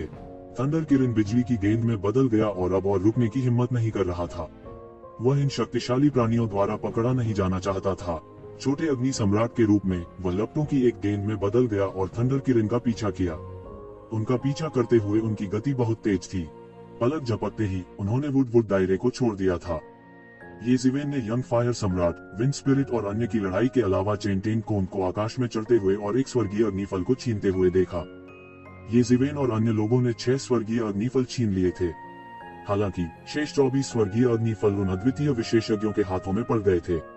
केवल कुछ स्वर्गीय अग्निफल रह गए थे और वे अन्य विशेषज्ञों के निशाने पर थे। इसलिए हर कोई इन कुछ स्वर्गीय अग्निफलों के लिए लड़ रहा था। येज़िवेन की आंखें सभी दिशाओं में देख रही थी और उसके कान सभी दिशाओं में सुन रहे थे, लेकिन उसकी आंखें उन पर केंद्रित नहीं थी। वह प्रतीक्षा कर रहा था। किनली ने भी स्वर्गीय अग्निफल को वश में कर लिया था और निरीक्षण करना शुरू कर दिया था। कुछ और लोग भी थे जो ऐसा ही कर रहे थे। यद्यपि स्वर्गीय अग्निफल महत्वपूर्ण था, यह सबसे महत्वपूर्ण बात नहीं थी। वे सभी सुई अग्निसार के प्रकट होने की प्रतीक्षा कर रहे थे। लगभग सभी स्वर्गीय अग्निफल छीन लिए गए थे, लेकिन सुई अग्निसार अभी तक दिखाई नहीं दे रहा था। सुई अग्निसार स्वर्गीय अग्निफल से बना था और इसने चेतना प्राप्त की थी। इसलिए सुई अग्निसार के लिए स्वर्गीय अग्निफल बहुत महत्वपूर्ण था। अगर सुई अग्निफल एक और स्वर्गीय अग्निफल खा सकता है, तो यह अपनी शक्ति को अकल्पनीय स्तर तक सुधारने में सक्षम होगा। प्रत्येक स्वर्गीय अग्निफल का निर्माण सुई लकड़ी की ऊर्जा से हुआ था। दसियों हजार वर्षों में केवल 30 स्वर्गीय अग्निफल उत्पन्न किए जा सकते हैं। इसलिए वे बेहद कीमती थे। एक बार जब स्वर्गीय अग्निफल सुई अग्निसार में परिवर्तित हो गया, तो यह ताओ क्षेत्र के ऊपर तुरंत एक शक्तिशाली अस्तित्व बन जाएगा। जितना अधिक समय बीतता है, उतनी ही अधिक ऊर्जा परिष्कृत होती है और उतनी ही मजबूत होती जाती है। यदि यह कुछ और स्वर्गीय अग्निफलों को परिष्कृत कर सकता है, तो यह एक और सुई लकड़ी का शरीर बनाने में भी सक्षम हो सकता है। कुछ हद तक स्वर्गीय अग्निफल सुई लकड़ी के बीजों में से एक था। इसलिए एक उच्च संभावना थी कि सुई अग्निसार दिखाई देगा और स्वर्ग के अग्निफलों को चुरा लेगा। वास्तव में यह पहली बार नहीं था जब ऐसा कुछ हुआ था। सुई अग्निसार जो प्रकट होता रहा, वह पहले से ही अपने परिवर्तन के महत्वपूर्ण क्षण में था। एक बार जब यह अपना परिवर्तन पूरा कर लेता है, तो यह एक अकल्पनीय स्तर तक बढ़ जाएगा। किनली सुई अग्निसार को छीनना चाहते थे और अपनी खेती को अकल्पनीय स्तर तक सुधारने के लिए इसकी ऊर्जा का उपभोग करना चाहते थे। हो सकता है कि वह ऋषि लोक के सर्वशक्तिमान के रैंकों में अपना रास्ता मारने में भी सक्षम हो। यह विचार सिर्फ एक या दो लोगों का नहीं था, बहुत से लोग इसके बारे में जानते थे। इसलिए ऐसे कई लोग थे जिनका यह विचार था। विंड स्पिरिट, चेंटेन कोन और अन्य भी प्रतीक्षा कर रहे थे। बाद में मैं आपको सभी को ब्लॉक करने में मदद करूंगा। आप सुई फायर एसेंस को पकड़ने के लिए अपनी पूरी ताकत का उपयोग करें। येज़िवेन ने टेलीपैथी के माध्यम से किनली से कहा। हाँ, किनली ने सिर हिलाया। चिंता न करें, हालांकि हम अभी तक पर्याप्त मजबूत नहीं हैं, फिर भी हम उनमें से एक को ब्लॉक करने में आपकी मदद कर सकते हैं। चिंता न करें, आओ यान और अन्य लोगों ने कहा। उन्हें अपने ऊपर पूरा भरोसा था। हालांकि चेंटेन कोन और अन्य के लिए उनका कोई मुकाबला नहीं था, लेकिन उन्हें ब्लॉक करना कोई समस्या नहीं थी। यह बाहर है। सुई फायर सार समाप्त हो गया है। उस समय सुई की लकड़ी से आग का एक गोला निकला और एक मानव आकृति में बदल गया। यह स्काई फायर फ्रूट की ओर बढ़ा। यह आग की एक मानव आकृति थी, अत्यधिक आग की लपटें और एक अत्यंत खतरनाक आभा। सबकी आंखें छलक उठी। यही वह क्षण था जिसका वे इंतजार कर रहे थे। सुई अग्निसार मेरा है। सुई किंग ने सबसे पहले चाल चली। वह सुई अग्निसार के लिए आया था। अब जबकि यंग फायर सम्राट जा चुका था, सुई क्वीन वह थी जिसे सुई फायर एसेंस की सबसे ज्यादा जरूरत थी। उसने अपना हाथ बढ़ाया और अग्निसार को पकड़ते हुए उसे एक विशाल हाथ में बदल दिया। ऐसा लगता है कि सुई फायर एसेंस ने उम्मीद की थी कि कोई इसे हड़पने के लिए स्थिति का फायदा उठाएगा। वह आग के गोले में बदल गया और गायब हो गया। यह दूसरी दिशा में फिर से इकट्ठा हुआ और स्काईफायर फ्रूट के ठीक सामने दिखाई दिया। एक पल में उसने स्वर्गीय अग्नि फल को पकड़ लिया और उसे अपने शरीर में समाहित कर लिया। फिर इसने बिजली की गति से सुई वुड पर लौटने की कोशिश की। केवल सुई की लकड़ी ही सबसे सुरक्षित जगह थी जहां कोई उसे पकड़ नहीं सकता था। यहाँ रहें। चेन टेनकोन ने भी स्काईफायर फ्रूट की ओर पकड़ते हुए अपनी चाल चली। चेन टेनकोन के अलावा विंड स्पिरिट, लेई और अन्य ने भी अपनी चाल चली। ये ज़िवेन कोई अपवाद नहीं थी। उसने तुरंत हमला कर दिया। इस समय सभी का एक ही लक्ष्य था। वे पहले सुई फायर एसेंस के भागने के रास्ते को काटना चाहते थे। उनमें से कोई भी सुई अग्निसार के लिए एक बड़ा खतरा पैदा कर सकता है। उनमें से कई एक ही समय में हमला कर सकते हैं। तत्काल आकाश और पृथ्वी ढक गए। सुई अग्निसार के बचने के मार्ग को अवरुद्ध कर दिया। उनमें से प्रत्येक के पास असाधारण कौशल था और जब वे सभी सुई अग्निसार की ओर बढ़े तो उन्होंने आकाश को ढक लिया और पृथ्वी को ढक लिया, जिससे वे एक शक्तिशाली सेना की तरह दिखाई देने लगे। टकराना। सुई फायर एसेंस ने एक दयनीय चीख निकाली और चेन टेनकोन के थप्पड़ से तुरंत उड़ गया। चेन टेनकोन के हमले ने सुई अग्निसार के लिए कुछ खास नहीं किया, लेकिन इसके बाद लोगों के एक अन्य समूह ने इसका मार्ग अवरुद्ध कर दिया। बूम। सुई अग्निसार को उड़ते हुए भेजा गया और जमीन पर उतरा, जिससे एक बड़ा गड्ढा बन गया। अब किंचूट, जल्दी करो और करो, मैं उन्हें रोक दूंगा। ये ज़िवेन ने किनली को अपनी आवाज दी। बिना किसी हिचकिचाहट के किनली ने एक बड़ा कदम आगे बढ़ाया, एक हरे कमल पर कदम रखा और आग के सार को पकड़ लिया। मौत को प्रणाम। सुई किंग को गुस्सा आ गया। किसी ने बाघ के मुंह से भोजन छीनने का दुस्साहस किया और वह शाश्वत लोक में भी नहीं था। लौ का एक गोला किनले की ओर एक लंबे कोड़े की तरह लपका। आपको पहले मेरे माध्यम से जाना होगा। किनली ने अपना हाथ बढ़ाया और आग की लपटों के गोले को कुचल दिया। किनली के सामने एक आकृति प्रकट हुई। ये कोई और नहीं बल्कि ये ज़िवेन थी। सुई किंग के चेहरे के भाव बदसूरत हो गए। वो एक शिवेन के साथ संघर्ष से बचने की पूरी कोशिश कर रहा था, लेकिन अंत में एक बड़ा संघर्ष अपरिहार्य था। 30 स्वर्गीय अग्निफल थे, इसलिए वह उनके लिए प्रतिस्पर्धा नहीं करना चुन सकता था। हालांकि उसके सामने केवल एक सुई अग्निसार था, इसलिए वह इसे नहीं छोड़ सकता था। ये ज़िवेन, मुझे यह मत बताओ कि तुम हम सभी को सिर्फ उसके लिए ब्लॉक करने की योजना बना रहे हो। जिन युवान तेज आवाज में चिल्लाया। वह डरे नहीं क्योंकि इस समय सभी मौजूद थे। तो क्या हुआ? ये ज़िवेन ने उदासीनता से कहा। सबका चेहरा कुरूप हो गया। ये शिवेन स्पष्ट रूप से उन्हें नीचे देख रही थी। यह देखकर कि किनली ने पहले ही सुई अग्निसार को परिष्कृत करना शुरू कर दिया था, हर कोई घबराने लगा। चलो देखते हैं कि तुम मुझे कैसे रोकने जा रहे हो। लेई ने गर्जना की और बढ़त ले ली। वे केवल ये ज़िवेन से डरते थे, लेकिन इसका मतलब यह नहीं था कि वे उससे डरते थे। एक टेलीपोर्टेशन के साथ अनगिनत बिजली के तावीजों ने उसके शरीर को ढक दिया और उसने किनलाई को पकड़ लिया। उसकी गति अत्यंत तेज थी। यह बिजली की चमक की तरह था। जैसे ही वह सफल होने वाला था और उसके चेहरे पर सफलता की मुस्कान दिखाई दी, आकाश से एक आकृति उतरी। आकृति का दाहिना हाथ एक मुहर में बदल गया, जो आकाश में एक पुरातन दिव्य पर्वत में बदल गया और नीचे गिर गया। मुझे विश्वास नहीं होता कि तुम मुझे चोट पहुंचा सकते हो। लेई को प्रतिक्रिया देने के लिए पहले ही बहुत देर हो चुकी थी। उसके पास यह सोचने का समय भी नहीं था कि एक शिवेन इतनी जल्दी कैसे आ गई। हालांकि वह हार नहीं मानना था, इसलिए उन्होंने बस विरोध करना चुना। उसके शरीर का रोम रोम वज्र की शक्ति से छलक रहा था।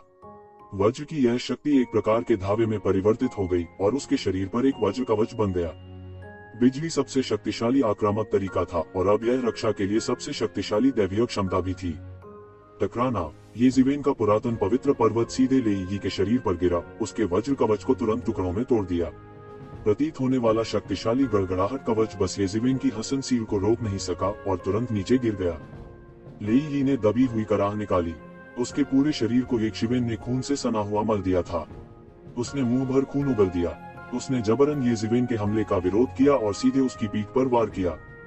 वह पहले से ही गंभीर रूप से घायल होने के लिए तैयार था, लेकिन फिर भी उसने एक शिवेन के साधनों को कम करके आंका। वह गंभीर रूप से घायल हो गया था, लेकिन वह अभी भी सुई अग्निसार प्राप्त नहीं कर सका। यह दोहरा नुकसान था। हमें मिलकर काम करना है, अन्यथा हमारे पास सुई अग्निसार का हिस्सा नहीं होगा। इस समय जिन युवान ने कहा। उसकी आंखें ये ज़िवेन के प्रति और भी अधिक भय से भरी हुई थीं। लेई एक भी हमले का सामना नहीं कर सका। हालांकि उसने जानबूझकर हमले को सीधे तौर पर लिया। यह अभी भी दिखा रहा था कि एक शिवेन कितना भयानक था। हाँ, यह आदमी कुछ ज्यादा ही अहंकारी है। हमें उसे पूरी तरह से दबा देना चाहिए। पंखों वाली सर्प की सांप की आंखों वाली जोड़ी ने ये ज़िवेन को देखा। वह सुई अग्निसार चाहता था, लेकिन उसे ये ज़िवेन द्वारा मारे जाने का डर था। इसलिए वह केवल किसी और को घसीटने का विकल्प चुन सकता था। अच्छा, मैं देखना चाहता हूँ कि इस बाहरी व्यक्ति में हम सभी के खिलाफ जाने की किस तरह की क्षमता है। पवन आत्मा ने आगे बढ़कर ठंडेपन से कहा। उसकी आंखें शीतलता से भर गईं। वे भी परमवीर थे, वे किसी और के अधीन रहने को कैसे राजी हो सकते थे। स्वोश, चेन तेन कोंग ने मोर्चा संभाला और अपनी तलवार से ये जीवेन पर हमला कर दिया। ये जीवेन, चलिए हम आपकी मदद करते हैं। इस समय एओ यान और मोंग हुई जेन ने संयुक्त रूप से एक फॉर्मेशन जारी किया। यह यिन और यांग संरचना थी। यह एक बहुत शक्तिशाली गठन था, लेकिन यह व्यापक रूप से फैला हुआ था। हालांकि कई लोगों के गठन के विभिन्न स्तर थे। जाहिर है, इन दोनों ने जो यिन और यांग फॉर्मेशन जारी किया था, वह एक बहुत ही उन्नत फॉर्मेशन था। आप मौत को दावत दे रहे हैं, चेन तेन कोंग ठंड से चिल्लाया और तलवार की रोशनी मौके पर गिर गई। टकराना, तेज आवाज के साथ यिन और यांग फॉर्मेशन पर तलवार की सील जमकर टूट गई, जिससे एक हिंसक लहर बन गई। अनंत ऊर्जा से लिपटा एक विशाल प्रकाश तुरंत मौके पर फट गया। पफ, दोनों ने मुंह से खून उगल दिया। हालांकि उन दोनों को अमर स्तरों के बीच अजेय माना जाता था, वे चेन तेन कोंग का सामना कर रहे थे, जो अमर स्तरों के बीच लगभग एक नायक थे। उनके बीच पूरे क्षेत्र का अंतर था, तो वे विरोध कैसे कर सकते थे। यिन और यांग फॉर्मेशन भी हिंसक रूप से हिल गया, लेकिन अंत में यह नहीं टूटा।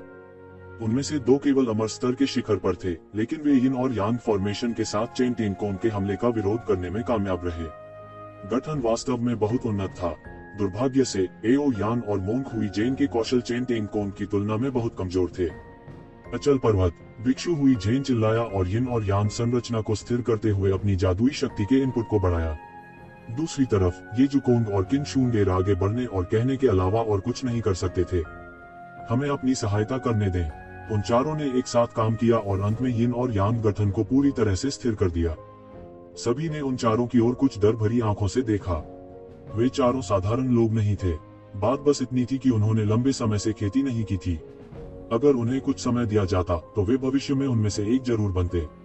मार्शल आर्ट संप्रदाय की नींव वास्तव में भयानक थी। युवा पीढ़ी के बीच इतनी उत्कृष्ट प्रतिभाओं का होना आसान नहीं था। धत्तेरी की, यह देखकर कि उसके हमले को आखिरकार रोक दिया गया, चेन तेन कोंग का चेहरा पीला पड़ गया। वह हाल ही में अशुभ था। सबसे पहले उसे येशिवेन द्वारा एक सबक सिखाया गया था। अब वह युवा पीढ़ी को सबक भी नहीं सिखा सकते थे। वह गुस्से में था। यहाँ से चले जाओ, वरना मुझे असभ्य होने का दोष मत दो। येशिवेन ने अपना हाथ हिलाया और त्यानयुवान मेरे उसके शरीर से उड़ गया। इसने किनली सहित सभी को ढक लिया, जो सुई अग्निसार को वश में करने के बीच में था। तभी वह अपनी पूरी ताकत से लड़ सकता था। धिक्कार है, ये लोग बहुत परेशान हैं। विंड स्पिरिट चिल्लाया और मूल ऊर्जा का एक कौर उगल दिया। यह तुरंत एक भयानक तूफान विशाल में बदल गया। यह उनकी विशेष काया थी। हालांकि येशिवेन की गति और भी तेज थी। उसने पहली चाल चली और तुरंत विंड स्पिरिट के सामने दौड़ पड़ा। उन्होंने एक मुक्का मारा और सीधे एक दुनिया में तब्दील हो गए, सभी दिशाओं को दबा दिया और सभी अनंत काल को नष्ट कर दिया। हर कोई देख सकता था कि नश्वर दुनिया की शक्ति उस दुनिया से लीक हो गई थी और आकाश को चकनाचूर करते हुए हलकों में पैदा हुई थी। पवन आत्मा तुरंत चौंक गई। उसके शरीर के सारे छिद्र कसकर बंद थे। उसे लगा जैसे उसे एक क्रूर जानवर द्वारा निशाना बनाया जा रहा है। तुम मुझे मारना चाहते हो? ये जीवेन, भाड़ में जाओ। पवन आत्मा का शरीर अचानक एक अद्भुत शक्ति से प्रस्फुटित हुआ। उसके हाथ में हवा के नियम से संघनित एक लंबा ब्लेड दिखाई दिया। वो ये जीवेन से आमने सामने भिड़ने का इरादा रखते हुए जमकर नीचे गिरा। यह उनका तरीका था। वह हवा की आत्मा था। उनके द्वारा संघनित कानून का हथियार किसी भी दैवीय उपकरण से कहीं अधिक शक्तिशाली था। बूम! उस दुनिया में पैदा हुई सभ्यता को चकनाचूर करते हुए हवा का ब्लेड उस दुनिया में जमकर गिरा। हालांकि दुनिया की अधिक शक्ति पवन ब्लेड से होकर गुजरी और सीधे पवन आत्मा को दबा दिया। पवन आत्मा बार बार पीछे हट गई। उसका शरीर फटने वाला था। खून निकल आया। येशिवेन के मुक्के की ताकत बहुत भयानक थी। पवन आत्मा अनिच्छा से दहाड़ती है, लेकिन यह बेकार था। येशिवेन की दुनिया ने उसे बहुत जल्दी दबा दिया और सीधे उसे उड़ा दिया। पफ! उसने मुंह से खून निकाल दिया। वो येशिवेन का विरोधी बिल्कुल भी नहीं था। उसने स्पष्ट रूप से देखा कि येशिवेन पहले अवतार के साथ एकीकृत हो गई थी। उसका बल अचानक बहुत बढ़ गया था। कोई आश्चर्य नहीं कि वो येशिवेन का विरोधी भी नहीं था। इतना मजबूत, यह येशिवेन इतना भयानक है। वह अफवाहों की तुलना में बहुत अधिक भयानक है। मूल रूप से यह अफवाह थी कि वह 3 अद्वितीय शख्सियतों के खिलाफ लड़ सकता है। मैंने केवल सोचा था कि यह एक अफवाह थी। अब जब मैंने इसे अपनी आंखों से देखा है तो यह वास्तव में सच है। वह अफवाहों से भी ज्यादा खतरनाक और ताकतवर है। जिन्युवान लेई ही, सर्पविंग और अन्य लोगों ने इस दृश्य को देखा और तुरंत समझ गए कि ये जिवेन कितना भयानक था। इस समय उन्होंने अपने गौरव आदि की परवाह नहीं की। वे सभी सेना में शामिल हो गए और ये शिवेन की ओर सबसे मजबूत हमला किया। इन लोगों में से कोई भी एक अद्वितीय चरित्र था। वे आमतौर पर अकेले अभिनय करते थे। जब वे एक दूसरे से मिले तो उनमें से अधिकांश एक दूसरे के विरोधी थे। उन्होंने कभी हाथ नहीं मिलाया था, लेकिन अब उन्होंने ये शिवेन से निपटने के लिए हाथ मिला लिया था। एक पल में दुनिया ढह गई और अराजकता छा गई। एक पल में कानूनों को फिर से व्यवस्थित किया गया और हथियारों में बदल दिया गया जो एक शिवेन की ओर फट गए।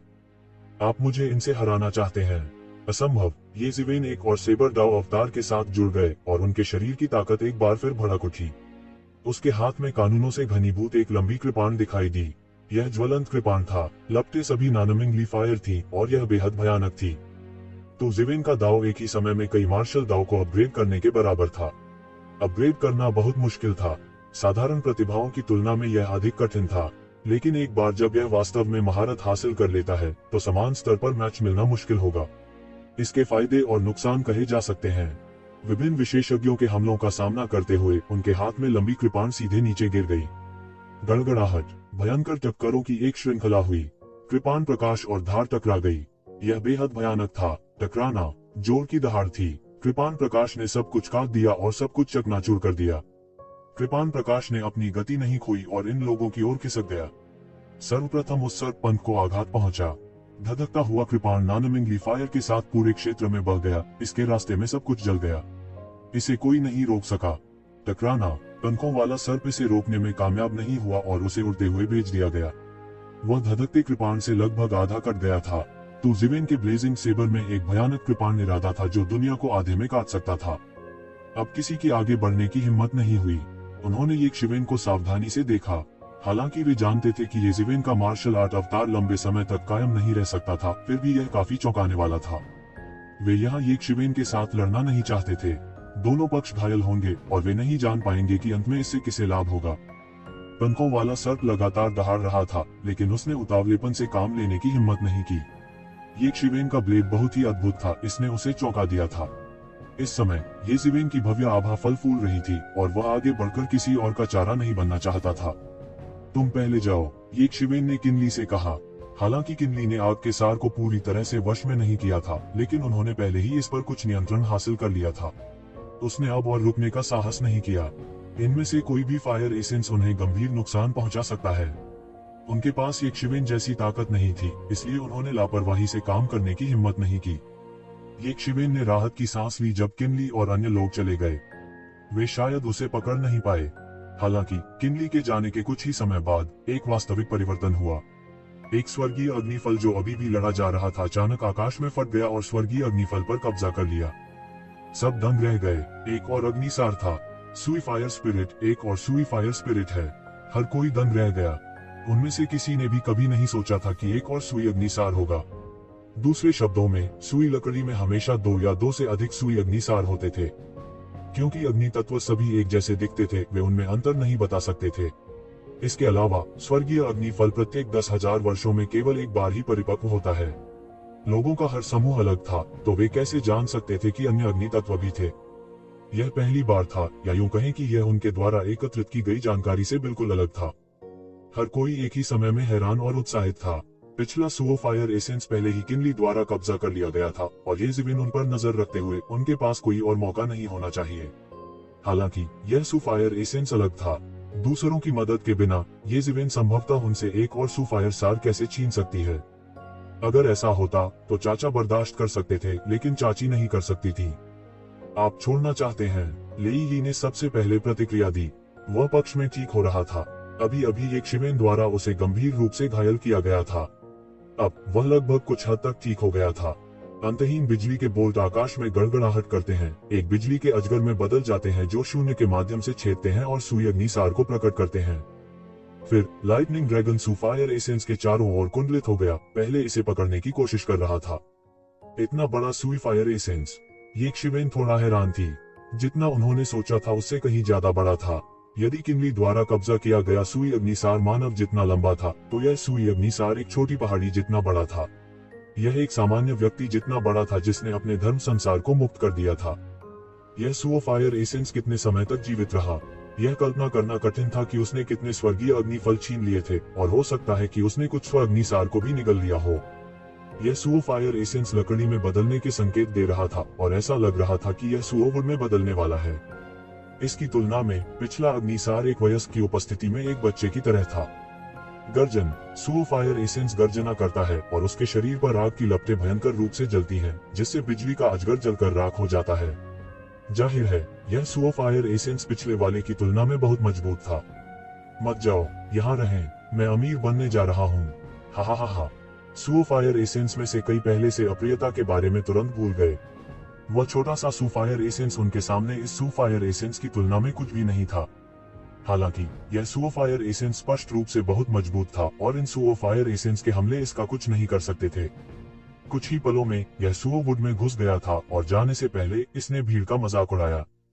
आप छोड़ना चाहते हैं? तुम्हें क्या लगता है कि तुम कहाँ जा रहे हो? ये ज़िवेन जोर से चिल्लाए।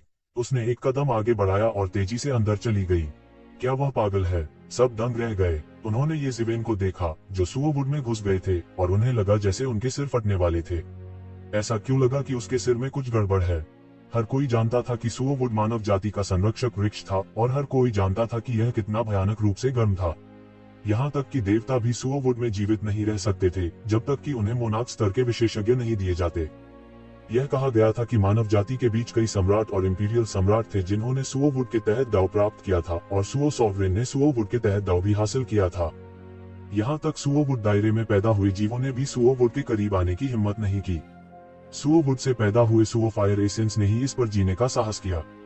इसलिए जब उन्होंने सुओ फायर एसेंस को सुओ वुड में भागते देखा तो हर कोई दंग रह गया। अपने दिल में उन्होंने पहले ही एक शिवेन को मौत की सजा सुनाई थी। भीड़ ने एक दूसरे को देखा और जल्दी से तितर बितर हो गई। स्वर्गीय अग्निफलों के पकने का मतलब था कि सुओ वुड क्षेत्र जल्द ही बंद होने वाला था। यदि वे अभी नहीं जाते तो 10,000 वर्ष बाद वे फिर से जा सकते थे। जल्द ही स्वर्गीय अग्निफल शेष लोगों में विभाजित हो गए। जल्द ही सभी लोग वहां से चले गए। हालांकि अभी भी ऐसे लोग थे जो ये देखना चाहते थे कि एक शिवेन का क्या होगा। उन्होंने ये ज़िवेन की चीख सुनकर अपने कदम तेज कर दिए। यह पागल पागल हो गया था, लेकिन अगर उन्होंने मुड़कर देखा तो वे पूरी तरह से दंग रह जाएंगे। ऐसा इसलिए था क्योंकि एक शिवेन लगातार चिल्ला रहा था और एक जलता हुआ आदमी बन गया था। हालांकि वह अभी भी जीवित था और लात मार रहा था। ये ज़िवेन ने गड़गड़ाहट की शक्ति से एक कवच का निर्माण किया, लेकिन सुओ वुड की लपटों से यह जल्दी से जल गया। भले ही लपटें उसके कवच में नहीं घुसी, लेकिन उच्च तापमान उसे भूनने के लिए काफी था। हर मिनट ऐसी कोशिकाएं थी जिन्हें मौत के घाट उतार दिया गया था, लेकिन फीनिक्स रीजनरेशन 8 अधिक कोशिकाओं को पुनः उत्पन्न करने में सक्षम थी। लेकिन फिर भी वह 1.25 घंटे से ज्यादा नहीं टिक सके। अधिक से अधिक वह केवल 1 घंटे के 1/4 के लिए रहेगा, इससे पहले कि उसकी गुप्त ऊर्जा समाप्त हो जाएगी और उसे जलाकर मार दिया जाएगा। रहस्यपूर्ण ऊर्जा की इतनी भयानक खपत के तहत यहाँ तक फीनिक्स पुनर्जनन कला भी उसकी मदद करने में सक्षम नहीं होगी। दर्द सहते हुए वह आगे बढ़ा और सुई अग्निसार का पीछा किया। उससे बदला लो। वह महसूस कर सकता था कि उसके शरीर की सारी मांसपेशियां फटी जा रही हैं। यह गुप्त ऊर्जा की भयानक खपत थी। सू फायर एसेंस को यह देखकर गुस्सा आया कि एक शिवन उसका पीछा करने की हिम्मत कर रहा है। बहुत सारे लोग उसका पीछा कर रहे थे। वह भाग जाता तो ठीक था, लेकिन फिर भी ऐसे लोग थे जो उसका पीछा करने का साहस करते थे। सू फायर एसेंस तुरंत मुड़ा और ये जीवेन की ओर अंतहीन आग उगलने लगा। उसे जलाकर मार डालना चाहता था। ये जीवेन बचने में सक्षम नहीं लग रहे थे। वह आग की लपटों से पूरी तरह से जलमग्न हो गए थे। गर्जन। सू फायर एसेंस ने अपने चेहरे पर एक क्रूर मुस्कान दिखाई और ये शिवेन की ओर दौड़ी। यह इस लानत आदमी को निगलना चाहता था जिसने इसकी गरिमा को चुनौती देने का साहस किया। अचानक एक स्वॉर्ड क्यूई आसमान में उड़ गया। इसमें असीम शक्ति और ऐसा वातावरण था जो हर चीज पर हावी था। स्वॉर्ड क्यूई आग की लपटों से बाहर निकली और सू फायर एसेंस को छेद दिया। यह स्वॉर्ड क्यूई इतना भयानक था कि इसने सू फायर एसेंस के शरीर के आधे हिस्से को तुरंत विस्फोट कर दिया और उसे गंभीर रूप से घायल कर दिया। सू फायर एसेंस के चेहरे पर भयानक भाव थे। वह मुड़ा और भागने ही वाला था, लेकिन ये जीवेन पहले ही आग की लपटों से बाहर निकल चुकी थी और चिल्लाई, तुम जाना चाहते हो? कोई रास्ता नहीं। उसने त्यान्युवान मिरर का इस्तेमाल किया और रक्तलाल बत्ती के एक समूह को बाहर निकाल दिया। रक्तलाल प्रकाश एक श्रृंखला में बदल गया और सू फायर सार को त्यान्युवान मिरर में पकड़ लिया। गड़गड़ाहट। जैसे ही ये जीवेन ने त्यान्युवान मिरर का इस्तेमाल किया, सू वुड एसेंस जो सुख पड़ी थी अचानक हिलने लगी जैसे कि वह जाग रही हो। मल। ये जीवेन ने अपने दिल में शाप दिया, सुओवुड एसेंस दिव्य वृक्ष था जिसने मानव जाति की रक्षा की, लेकिन उसके हाथ में त्यानेवान मिरर एक शैतानी हथियार था, शैतान राजा का हथियार। क्या यह सुओवुड सार को सतर्क कर सकता था? इस विचार को ध्यान में रखते हुए येक्षवेन की अब और रुकने की हिम्मत नहीं हुई। उसने एक बड़ा कदम आगे बढ़ाया और अपनी पीठ पर हल्के पंख फैला दिए। कुछ ही पलों में वह पहले ही सुओवुड एसेंस की सीमा से बाहर हो चुका था। हो, क्या चल रहा है? मास्टर सुवुड क्यों जाग गए? सुई सम्राट सिटी में जानवरों की खाल पहने एक बूढ़े व्यक्ति ने अचानक अपनी आंखें खोली और सुओवुड एसेंस की दिशा की ओर देखा। इसे भूल जाए, अगर ऐसा है तो वह दुर्भाग्यशाली है कि वह नहीं जानता कि मास्टर सुवुड कितना भयानक है। उद्धरण चिन्ह। उसके बाद उसने फिर से अपनी आंखें बंद कर ली और चलना बंद कर दिया। वह इस पद पर कितने समय से थे यह कोई नहीं जानता था। यह 10,000 साल या 1,00,000 साल भी हो सकता है। धिक्कार है, मैं लगभग बड़ी मुसीबत में पड़ गया। अंत में येज़िवेन सुई लकड़ी सार से थोड़ा पहले सुई लकड़ी सार से बचने में कामयाब रहे, लेकिन वह अभी भी सदमे की स्थिति में था। यह सुओवुड एसेंस के करीब होने के जोखिम के कारण नहीं था, बल्कि इसलिए कि त्यानेवान मिरर ने सुओवुड एसेंस के जागरण को ट्रिगर किया था। ऐसा कहा जाता था कि यह दिव्य वृक्ष सैकड़ों हजारों वर्षों से सो रहा था। आखिरी बार यह तब उठा था जब महान किंग सम्राट व्यक्तिगत रूप से मिलने आए थे। कहा जा सकता है कि इसका इतिहास बहुत पुराना है। दूसरों को शायद पता न हो, लेकिन येज़िवेन त्यानेवान मिरर और दानव जाति के बीच के रिश्ते के बारे में अच्छी तरह से जानती थी। गनीमत रही कि वह समय रहते बच गया, नहीं तो उसके साथ कुछ बुरा हो सकता था। वह सुई सम्राट शहर में लौट आया और किनली और अन्य को गुप्त कोड के अनुसार पाया। हालांकि उनकी स्थिति ठीक नहीं थी। उनके भाग जाने के बाद हालांकि ऐसा लग रहा था कि वे येज़िवेन द्वारा देखे जा रहे थे, वास्तव में उनमें से कुछ अभी भी थे जिन्होंने उनका पीछा करने के लिए अपने अवतार भेजे थे। उन्होंने वापस सुई सॉवरेन सिटी तक एक खूनी लड़ाई लड़ी और उसके बाद ही उन्होंने उनका पीछा करना छोड़ दिया। अगर येक्षवेन नहीं लौटी होती तो वे बाहर नहीं आते। क्या तुम ठीक हो? अब सड़क पर हर कोई तुम्हारे बारे में जंगल में दौड़ने की बात कर रहा है। एओयान ने येज़िवेन को ऊपर से नीचे देखा और कहा, मैं ठीक हूँ, यह उतना गंभीर नहीं है जितना वे कहते हैं। येज़िवेन ने सिर हिलाकर कहा। वह विवरण के बारे में बात नहीं करना चाहता था क्योंकि बहुत सी बातें थीं जो वह नहीं कह सकता था। भले ही यह एक विशाल अग्निसार था, वह नहीं चाहता था कि किसी को इसके बारे में पता चले। अंत में वह अभी भी इसे पकड़ने में कामयाब रहा। सामान्य परिस्थितियों में 15 मिनट में अग्निसार को पकड़ना असंभव होगा। इसलिए किसी को भी संदेह नहीं था कि यांग क्यूई ने फायर एसेंस की लापरवाही का फायदा उठाया था और फायर एसेंस को नुकसान पहुंचाने के लिए सॉवरेन लॉर्ड सोर्डविल का इस्तेमाल किया था।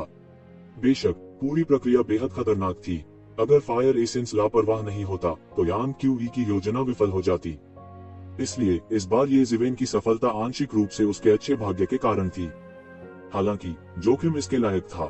वह अग्निसार किनलाई के पास मौजूद सार से बहुत बड़ा था। यह लगभग परिपक्व था और विकसित होने के बीच में था।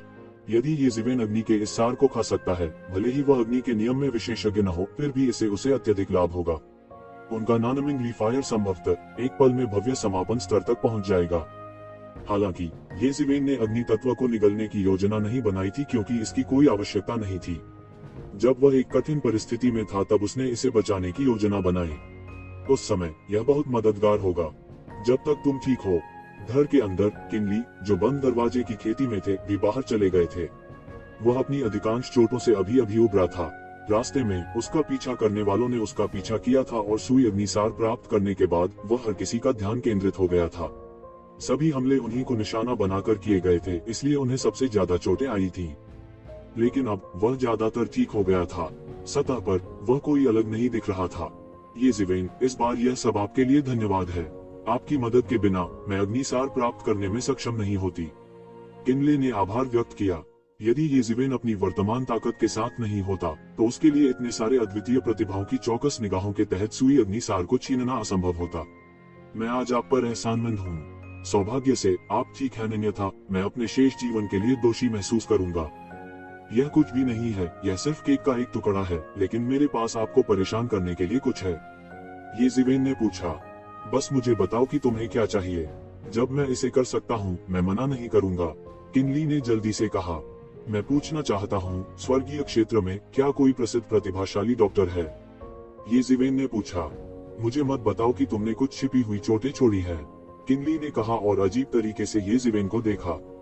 स्वाभाविक रूप से यह उल्लेख करने की कोई आवश्यकता नहीं थी कि ईश्वर का दिव्य खोल कितना शक्तिशाली था।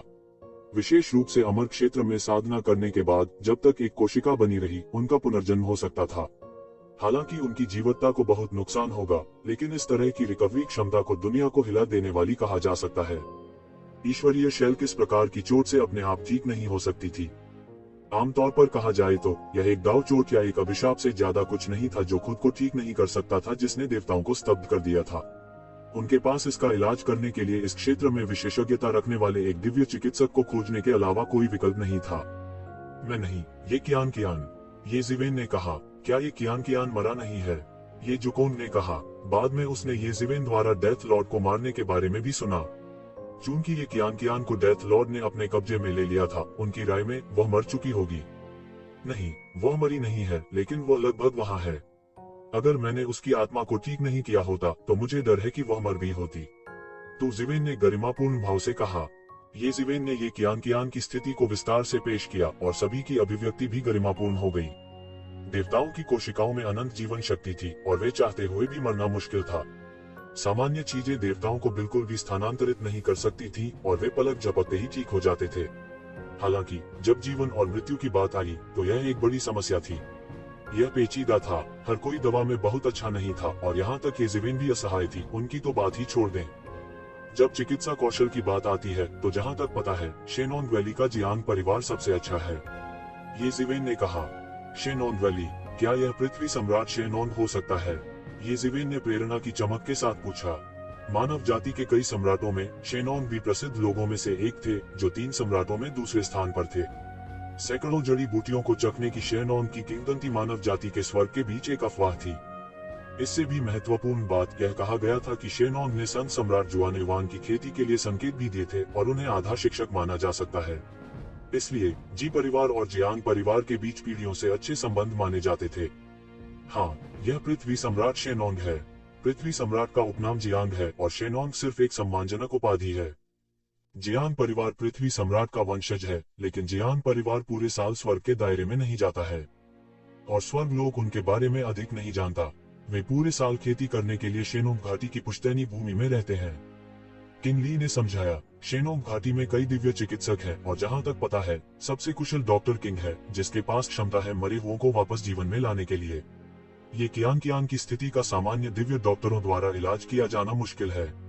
यदि आप कुछ नीम हकीमों को उसके साथ लापरवाही से व्यवहार करने देते हैं तो इससे समस्याएं हो सकती हैं। यदि आप किसी को ढूंढना चाहते हैं तो सर्वश्रेष्ठ खोजें। लेकिन जहां तक मुझे पता है, डॉक्टर किंग ने कई सालों से किसी को नहीं देखा है। जियांग परिवार के लिए उससे मिलना आसान नहीं है। हमें अकेले रहने दें। भिक्षु हुई जैन ने भौहें चढ़ा ली और डॉक्टर राजा के बारे में सोचते हुए कहा, हमारे पास केवल एक ही रास्ता है। डॉक्टर किंग और डॉक्टर किंग कई सालों से अच्छे दोस्त हैं। चलो वापस चलते हैं और डॉक्टर किंग को उसके नाम कार्ड के साथ ढूंढते हैं। यह संभव होना चाहिए। किंग ली ने कहा। डॉक्टर किंग हमेशा आपसे प्रभावित रहे हैं। मुझे लगता है कि वह इस अनुरोध पर सहमत होंगे।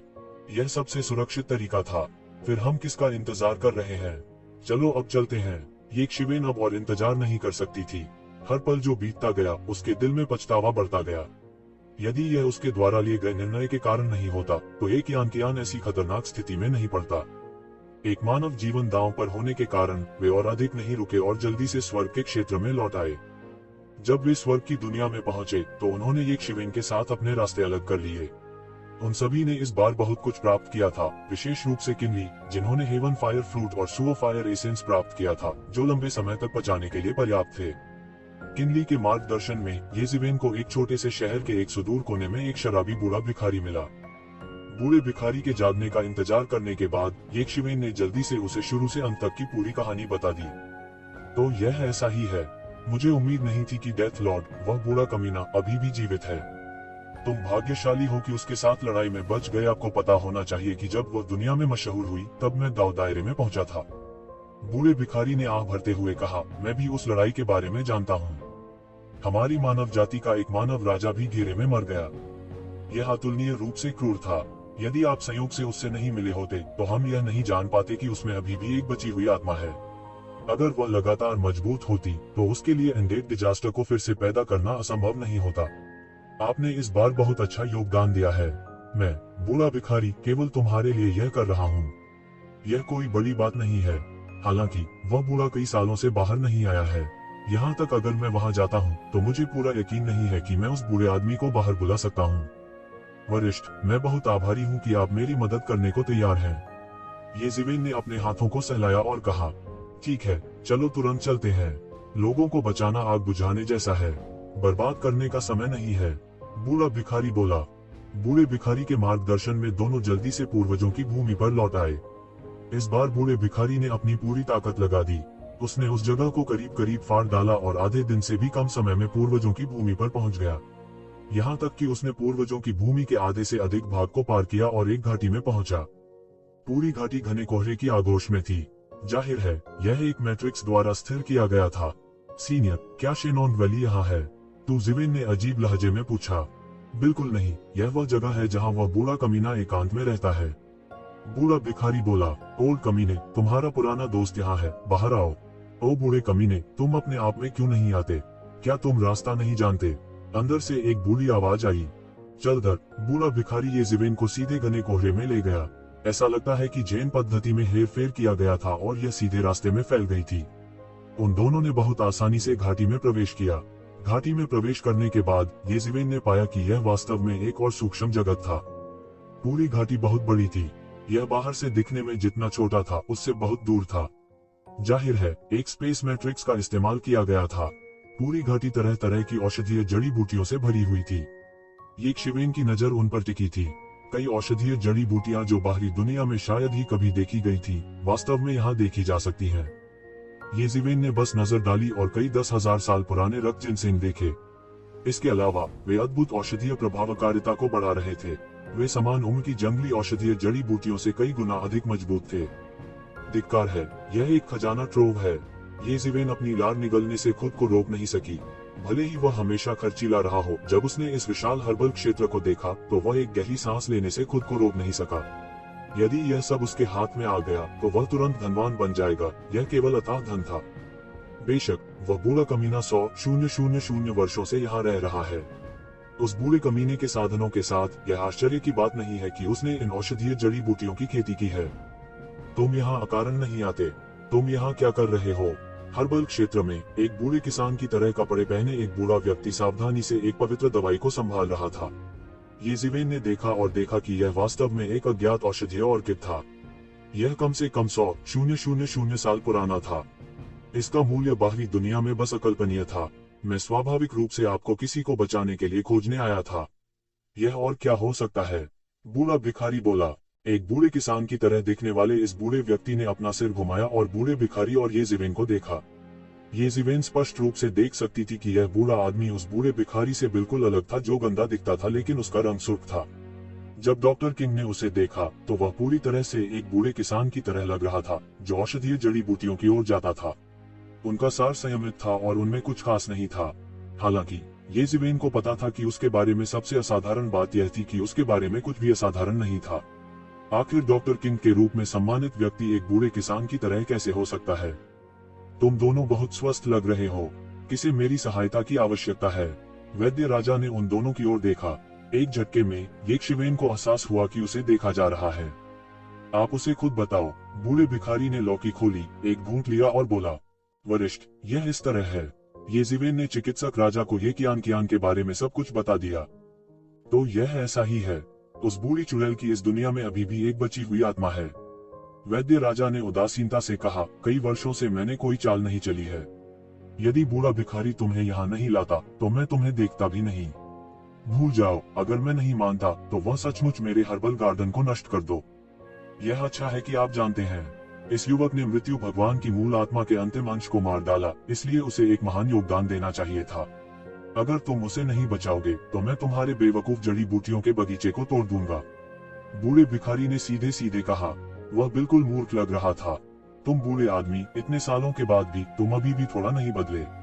वैद्य राजा के चेहरे पर बेबसी के भाव थे। इसे भूल जाओ, उसे यहाँ लाओ और मुझे पहले उसे देखने दो। येज़ेवेन ने यह सुना और जल्दी से ये कियान को त्यानयुवान दर्पण से बाहर निकाला। उसकी आंखें कसकर बंद थीं और ऐसा लग रहा था जैसे वह पूरी तरह सो गई हो। हालांकि ये कियान अभी गड़गड़ाहट वाली तरल झील से निकली ही थी कि मृत्यु ऊर्जा ने उसके शरीर को फिर से क्षत विक्षत करना शुरू कर दिया। जब चिकित्सक राजा ने यह स्थिति देखी तो वह अपने आप को रोक नहीं सका और भौहें चढ़ा ली। देवताओं के दिव्य खोल के साथ साधारण चोटें थोड़े समय में ठीक हो सकती थीं। जब चिकित्सा सलाह लेने का समय आता था तो अक्सर कई तरह के कठिन और जटिल रोग होते थे जिनके खिलाफ देवता भी बेबस हो जाते थे। कोई सोच सकता है कि यह कितना परेशानी भरा था। वह नहीं जानता था कि उसने अपने जीवन में कितनी कठिन और जटिल बीमारियों का इलाज किया था, लेकिन ये कियान की स्थिति वास्तव में अभूतपूर्व रूप से पेचीदा थी। यह बहुत तकलीफदेह है, चिकित्सक राजा ने कहा। मैं अपनी सुनहरी सुइयों का उपयोग उसके शरीर में फैलती हुई मृत्यु ऊर्जा को रोकने के लिए कर सकता हूँ, लेकिन समस्या यह है कि उसकी आदिम आत्मा के बहुत सारे हिस्से हैं जो पहले से ही उस पुरानी चुड़ैल मृत्यु के देवता के साथ मिल गए हैं। उन्हें लगभग एक ही माना जा सकता है। आपने बूढ़ी जादूगरनी की आत्मा को मार डाला तो उसकी आत्मा स्वाभाविक रूप से नष्ट हो जाएगी। यदि आपको ज्ञानवर्धक मन प्राचीन वृक्ष जैसा दुर्लभ खजाना नहीं मिला होता तो उसकी आत्मा पहले ही ढह चुकी होती। उद्धरण चिन्ह। डॉक्टर किंग द्वारा बोले गए हर वाक्य के साथ ही शिवेन का मूड उदास होता गया। रास्ते में उसने बूढ़े भिखारी से सीखा था कि डॉक्टर किंग का चिकित्सा कौशल शीर्ष पायदान पर नहीं हो सकता है, लेकिन यह कहा जा सकता है कि वह दुनिया के सबसे मजबूत लोगों में से एक था। अगर डॉक्टर किंग भी कुछ नहीं कर सकता है तो किसी और को खोजने से ज्यादा असर नहीं होगा। क्या अधिक है, ये लोग सभी किंग रैंक के दुर्जय मार्शल कलाकार थे। वे लोग नहीं थे कि उनके जैसा एक अविनाशी रियल मार्शल कलाकार मिल सकता था। यदि बूढ़ा भिखारी व्यक्तिगत रूप से मार्ग का नेतृत्व नहीं कर रहा होता तो जियांगी को यह भी नहीं पता होता कि चिकित्सक राजा का दरवाजा कहाँ है।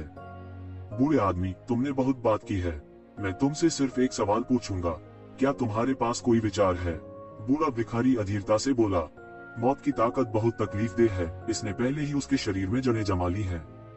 अगर वह इससे छुटकारा पाना चाहती है तो उसे खुद को जगाना होगा और उसे निखारना होगा।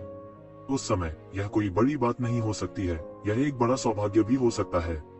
हालांकि वह बूढ़ी चुड़ैल एक पागल है, लेकिन उसकी साधना में कोई संदेह नहीं है। यहाँ तक अगर वह केवल इसके एक छोटे से हिस्से को ही परिष्कृत कर सकती है, तब भी उसकी खेती ऊंची उड़ान भरेगी। चिकित्सक राजा ने शांति से कहा। बूढ़े भिखारी की बातों से बिल्कुल भी प्रभावित नहीं हुआ, लेकिन असली समस्या यह है कि उसकी मूल भावना लगभग ध्वस्त हो गई है। उसे जबरन उस बूढ़ी चुड़ैल के साथ मिला दिया गया है। देर सवेर वह पूरी तरह से निगल जाएगी। यदि आप थोड़ी देर बाद कार्य करते हैं तो वह पूरी तरह निराश हो जाएगी। सौभाग्य से आपके पास उसकी मौलिक भावना को स्थिर करने के लिए आपका प्रबुद्ध मन प्राचीन वृक्ष है, लेकिन यही एक तरीका है। यदि आप वास्तव में उसका इलाज करना चाहते हैं तो ऐसा नहीं है कि कोई रास्ता नहीं है, लेकिन आपके पास मुख्य सामग्री की कमी है। वरिष्ठ, कृपया मुझे बताओ, मैं इसे खरीदूंगा, भले ही मुझे अपना सब कुछ देना पड़े। ये जिवेन ने कहा। वैद्य राजा ने अपना सिर हिलाया और कहा, मेरे पास इस औषधीय उद्यान में अधिकांश औषधीय सामग्री है। अगर मेरे पास होती तो मैं उन्हें बूढ़े भिखारी की खातिर आपको दे देता। हालांकि यदि आप उसका इलाज करना चाहते हैं तो आपको मुख्य सामग्री की आवश्यकता होगी। यह कोई ऐसी चीज नहीं है जिसे बाहर की दुनिया में खरीदा जा सके। मैंने केवल इसका रिकॉर्ड मेडिसिन सम्राट के बचे हुए पन्नों में देखा है, जिसे मैंने एक बार प्राप्त किया था। कृपया मुझे बताएं, वरिष्ठ। ये जिवेन ने एक गहरी सांस ली, अपना हृदय तैयार किया और पूछा। इस औषधीय जड़ी बूटी को पुनर्जन्म घास कहा जाता है।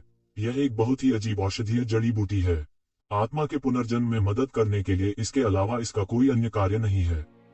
सच्चा पुनर्जन्म कब्जे के समान नहीं है। इस छोटी सी बच्ची की मूल आत्मा लगभग ढह चुकी है। यहाँ तक अगर वह इसे जबरन संघनित करती है तो भी दरारें होंगी। भविष्य में ठीक होना बहुत मुश्किल होगा। वास्तव में यह उसकी भविष्य की खेती को भी प्रभावित कर सकता है। इसलिए उसकी मूल भावना का पुनर्निर्माण करना और उसे एक नया जीवन देना ही एकमात्र तरीका है। यदि वह सफल हो जाती है तो इस छोटी लड़की की मौलिक भावना परिवर्तन को पूरा करेगी। उसकी भविष्य की उपलब्धियां असीमित होंगी। चिकित्सक राजा ने कहा। ये जिवेन कुछ उदास थी। उसने पुनर्जन्म घास के बारे में कभी नहीं सुना था। अगर उसे करना होता तो वह चोरी करता और लूटता, लेकिन समस्या यह थी कि उन्होंने इसके बारे में कभी सुना ही नहीं था। तो वह इसे कैसे प्राप्त कर सकता था? मुझे नहीं पता कि क्या सीनियर मुझे बता सकते हैं कि मुझे यह पुनर्जन्म घास कहाँ मिल सकती है? ये शिवेन ने कुछ मायूस अंदाज में पूछा। यह सही है बूढ़ा आदमी, क्या तुम सिर्फ बकवास का एक गुच्छा नहीं उगल रहे हो? अगर तुम उसे नहीं बचा सकते तो और क्या कहना है? बूढ़े भिखारी ने समर्थन में कहा। बूढ़े, तुम इतनी जल्दी में क्यों हो? हालांकि इस पुनर्जन्म घास को बाहरी दुनिया में खोजना बहुत मुश्किल है, और यहाँ तक कि मैंने इसे पहले कभी नहीं देखा है। आप कल्पना कर सकते हैं कि यह कितनी कीमती है। लेकिन मेडिसिन सम्राट के अवशेष पृष्ठ पर रिकॉर्ड के अनुसार मेडिसिन सम्राट ने एक बार कुरपूस रोड पर इस पुनर्जन्म घास को चुना। चिकित्सक राजा ने कहा। कुरपूस रोड, क्या तुम उसे उसकी मौत के लिए नहीं भेज रहे हो? बूढ़ा भिखारी अचानक उछल पड़ा। इन 3 शब्दों को सुनकर ऐसा लगा जैसे कोई जादुई शक्ति हो। चिकित्सक राजा ने भी बेबसी से कहा, मैंने इसे कुरपुस रोड के अलावा कहीं और नहीं देखा। क्या आपको लगता है कि मैं चाहता हूँ, लेकिन कोई रास्ता नहीं है? बूढ़े भिखारी ने येज़ेवेन को देखा और कहा, इस बूढ़े व्यक्ति ने अपने शुरुआती वर्षों में एक बार चुतियान साम्राज्य की यात्रा की थी। उसने कई खतरनाक गुप्त स्थानों में प्रवेश किया है। उसे बहुत ज्ञानी कहा जा सकता है। यदि वह कहता भी है कि उसके पास है इसे पहले कभी नहीं देखा, तो मुझे डर है कि यह वास्तव में मौजूद नहीं है। येज़ेवेन ने एक गहरी सांस ली और अपनी आंखों में दृढ़ दृष्टि से पूछा, क्या मैं 2 वरिष्ठों से पूछ सकता हूँ, यह कुरपुस रोड किस प्रकार की जगह है? हालांकि बूढ़े भिखारी के शब्दों से वह कमोबेश यह अंदाजा लगा सकता था कि कुरपुस रोड भी एक बहुत खतरनाक जगह है, लेकिन उसके पास क्या विकल्प था? उसके पास और कोई चारा नहीं था। यह जगह बहुत खतरनाक है। बूढ़े भिखारी ने दुर्लभ गंभीर अभिव्यक्ति के साथ येज़ेवेन से कहा, क्योंकि इस सड़क को एम्परर सिलेक्शन रोड के रूप में जाना जाता है। येज़ेवेन मुंह भर ठंडी हवा लेने से खुद को रोक नहीं सकती थी। सम्राट राजा का पद चयन। सम्राट राजा के स्तर के पात्रों में से कौन सा अभूतपूर्व नहीं था? ऐसी कई अफवाहें भी थीं जो बताती थीं कि सम्राट स्तर का आंकड़ा वास्तव में देवताओं से अलग जीवन स्तर पर था। यह बिल्कुल अलग तरह का जीवन रूप था। मार्शल आर्ट साधना की शुरुआत से रास्ते में प्रत्येक स्तर एक प्रकार का परिवर्तन था। यह परिवर्तन तब तक जारी रहा जब तक कि ताओ को प्राप्त करने और भगवान बनने के बाद अंतिम परिवर्तन पूरा नहीं हो गया। देवता और सामान्य देवता पहले से ही जीवन के एक अलग स्तर पर थे। किंवदंती के अनुसार सम्राट देवताओं की तुलना में उच्च स्तर का जीवन रूप था। यह एक अकल्पनीय अस्तित्व था। हर एक शाही सम्राट के पास महान ज्ञान और दृढ़ता थी और उन्हें अभूतपूर्व प्रतिभा वाला कहा जा सकता था। इसके अलावा प्रत्येक शाही सम्राट के जन्म के लिए एक निश्चित मात्रा में कार्मिक भाग्य था। हर एक शाही सम्राट के पास एक ही पीढ़ी के कई दुर्जय प्रतियोगी थे और अंत में बहुत कम ही दाव को प्राप्त करने में सक्षम थे। इस सड़क ने वास्तव में यह कहने का साहस किया कि यह सम्राट चयन मार्ग था। यह स्वर अकल्पनीय रूप से अहंकारी था। तुम्हें शक करने की जरूरत नहीं है। प्राचीन काल से वास्तव में कुछ सम्राट थे जिन्होंने इसमें एक बड़ा अवसर प्राप्त किया और अंत में दाव हासिल किया। बूढ़े भिखारी ने कहा, क्या वास्तव में लोग थे? येज़ेवेन खुद को चौंकने से रोक नहीं सकती थी। उसने सोचा कि यह सिर्फ एक अतिशयोक्ति थी। उसे उम्मीद नहीं थी कि यह सच होगा। यह सही है, बूढ़े भिखारी ने जो कहा वह सही है। उनमें से मेडिसिन सॉवरेन ने पहले स्थान पर कब्जा कर लिया और भीतर अवसर पाया। अंत में उसने दाव प्राप्त किया। जब सम्राट की सड़क खोली गई तो उसने पुनर्जन्म घास पाया। मेडिसिन किंग ने कहा, वास्तव में ऐसे लोग थे जिन्हें सम्राट बनने का अवसर मिला। ये येज़ेवेन की उम्मीदों से बिल्कुल परे था। यहाँ सम्राट बनने का अवसर है। क्या ऐसा हो सकता है कि वहाँ जाने वाले कई राजा हों? येज़ेवेन ने पूछा। बस ऐसा नहीं है, बूढ़ा भिखारी बोला। अगर राजा के दायरे में लोग अंदर जा सकते हैं, तो मैं पुनर्जन्म घास को खोजने में आपकी मदद करने के लिए अपनी पुरानी हड्डियों को जोखिम में डाल दूंगा। लेकिन ऐसा नहीं है।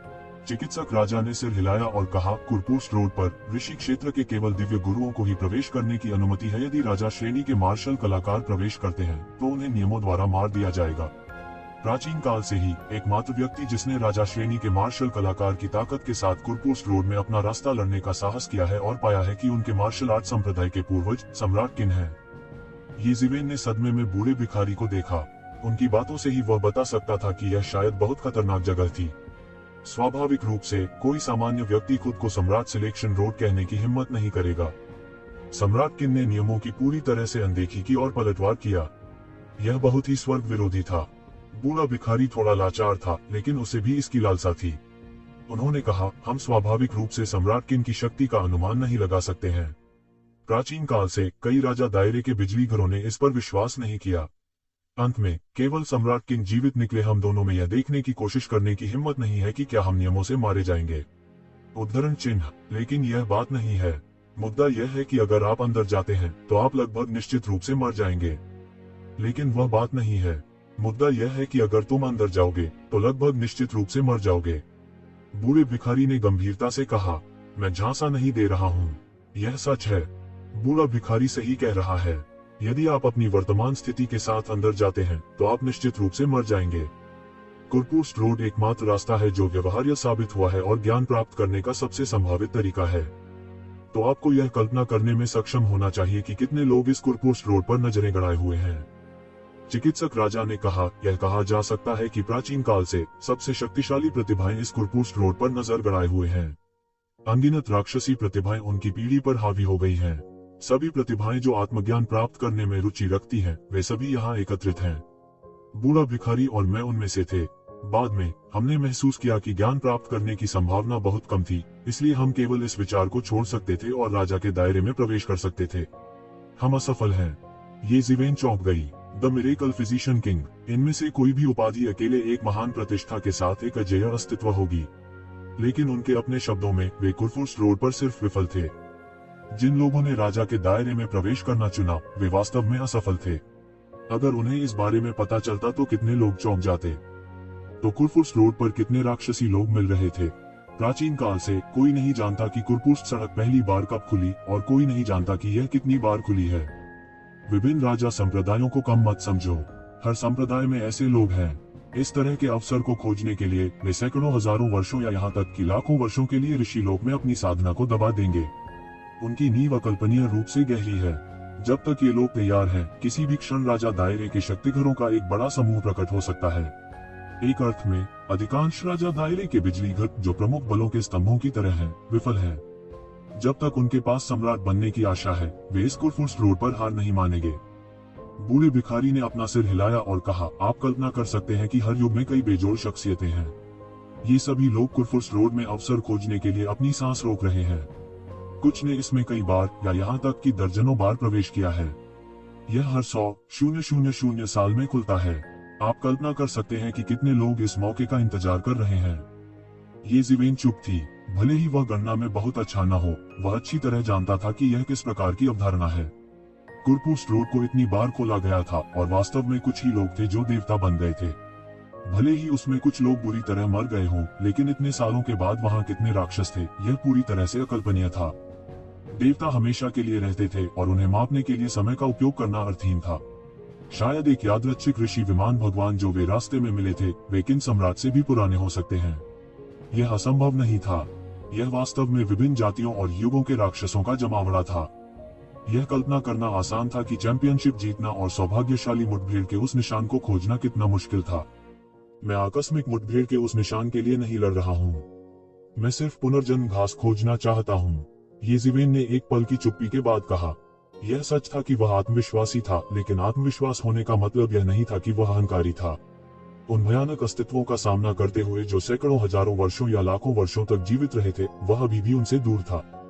जब तक आप अंदर जाते हैं, तब तक कई खतरे होंगे। यहाँ तक ऐसे अस्तित्व भी हैं जो राजाओं को मार सकते हैं। सच में राक्षस हैं वो लोग। उन्हें मापने के लिए आम लोगों की आंखों का इस्तेमाल न करें। मुझे तुमसे बहुत उम्मीदें हैं, लेकिन तुम इस उद्घाटन के लिए उपयुक्त नहीं हो। अगला उद्घाटन अगले 100,000 वर्षों में होगा। आपकी योग्यता से मुझे विश्वास है कि आप उन राक्षसों से कम नहीं हैं। अधीर होने की कोई आवश्यकता नहीं है। बूढ़े भिखारी ने अपना सिर हिलाया और उसे समझाने की कोशिश की। वह पहले भी वहां भटक चुका था, इसलिए वह जानता था कि वे राक्षस कितने भयानक थे। लेकिन आपको भी स्पष्ट रूप से सोचना होगा, भले ही यह छोटी बच्ची मेरी सुनहरी सुइयों द्वारा अस्थायी रूप से स्थिर हो जाए, फिर भी वह निश्चित रूप से 100,000 साल बाद तक जीवित नहीं रह पाएगी। चिकित्सक राजा ने धीरे से कहा, बूढ़े आदमी, तुम्हारा क्या मतलब है? तुम उसे मरने के लिए क्यों बरगला रहे हो? बूढ़ा भिखारी अचानक गुस्से से बोला, मैं उसे धोखा नहीं दे रहा हूँ। कोई भी इस तरह की बात के बारे में निश्चित रूप से नहीं कह सकता। चिकित्सक राजा ने धीरे से कहा, मैं बस सच कह रहा हूँ। अन्यथा मुझे कोई आपत्ति नहीं होगी यदि आप अन्य स्थानों पर पुनर्जन्म की घास पा सकते हैं। अब और मत कहो। तो सीनियर्स, मैंने पहले ही फैसला कर लिया है, मैं जाऊंगा। ये ज़िवेन ने एक गहरी सांस ली और शांति से कहा, हो सकता है कि वह वहां आधिपत्य के लिए संघर्ष करने के योग्य न हो, लेकिन उसका मानना कि उसके लिए अभी भी पुनर्जन्म घास खोजने की उम्मीद थी। इससे कोई फर्क नहीं पड़ता कि यह कितना खतरनाक था। ठीक है, यदि ऐसा है तो मैं आपको पुनर्जन्म घास का स्थान बताऊंगा। यह पुनर्जन्म घास कुरफुर्स्ट रोड में है। यह एक औषधीय उद्यान में है। विशिष्ट स्थान के लिए चिकित्सा सम्राट के अवशेष पृष्ठ ने विशेष रूप से इसका उल्लेख नहीं किया। सब कुछ इस बात पर निर्भर करता है कि आप इसे पा सकते हैं या नहीं। चिकित्सक राजा ने उदासीनता से कहा, बूढ़े आदमी, तुम लोगों को नुकसान पहुंचा रहे हो। अपनी योग्यता के साथ वह 100,000 वर्षों के बाद एक आश्चर्यजनक स्तर तक बढ़ जाएगा। उस समय वह उन राक्षसों का मुकाबला करने में भी सक्षम होगा। इतना परेशान होने की कोई जरूरत नहीं है। बूढ़े भिखारी ने वैद्य राजा की ओर जमकर देखा और कहा, सब कुछ पत्थर की लकीर नहीं है। आखिरकार अभी भी 1000 से अधिक वर्ष है ना? वैद्य राजा ने उदासीनता से कहा, जो आप और मैं नहीं कर सकते, इसका मतलब यह नहीं है कि वह ऐसा नहीं कर सकते। बूढ़ा भिखारी अवाक था। कुंजी यह थी कि यक्षवेन ने पहले ही अपना निर्णय ले लिया था। वह चाहते हुए भी उसे रोक नहीं सका। वरिष्ठ, कृपया एक्यूपंक्चर करें। यक्षवेन ने अपने हाथ जोड़कर कहा। ठीक है। फिजिशियन किंग के हाथ की एक लहर के साथ सैकड़ों सुनहरी सुइयां आसमान से गिरी और ये कियान के शरीर में सटीक रूप से चुभ गईं। जैसा कि चिकित्सक राजा ने कहा था, मृत्यु की शक्ति आसानी से स्थिर हो गई थी। हालांकि यह केवल स्थिर था, ये कियान की जीवन शक्ति अभी भी धीरे धीरे लुप्त होती जा रही थी। वह निश्चित रूप से 1,00,000 साल तक टिक नहीं पाएगी। येज़िवेन को यह जानकर आश्चर्य हुआ कि ये सैकड़ों सुनहरी सुइयां भी दैवीय उपकरण थीं। वह चुपके से अवाक था। यह बूढ़ा आदमी सुनहरी सुइयों के इस सेट को सबसे अधिक संजोता है। अब उसने उन सभी को इस लड़की पर इस्तेमाल किया है। यह कहा जा सकता है कि उसका बहुत खून बह रहा है। बूढ़े भिखारी ने मुस्कुराते हुए कहा, धन्यवाद वरिष्ठ।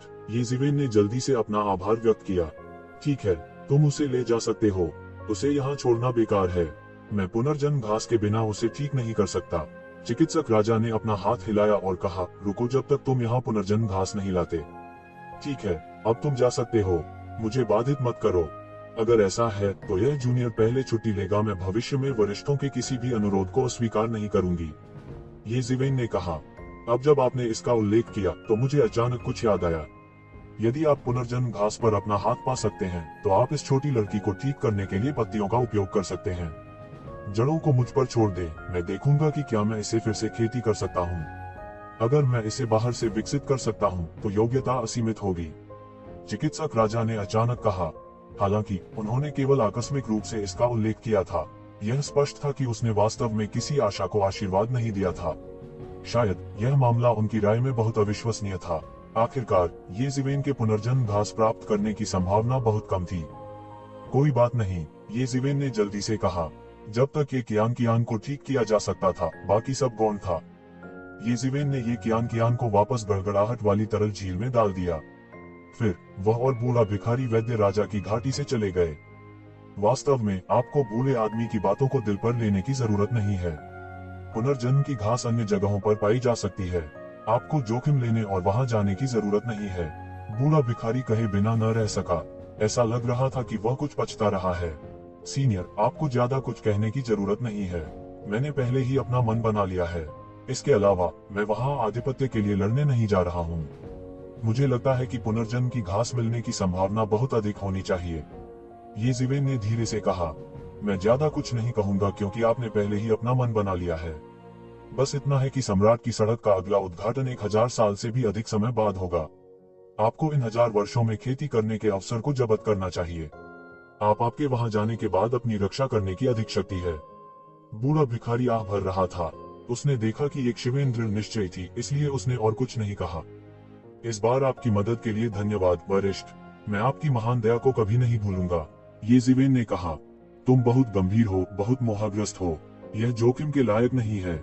इसे भूल जाओ, चूंकि यह मामला सुलझ गया है। यह बूढ़ा भिखारी छुट्टी ले लेगा। हम अगली बार इसके बारे में बात करेंगे। बूढ़े भिखारी ने अपनी बात समाप्त की और तुरंत गायब हो गया।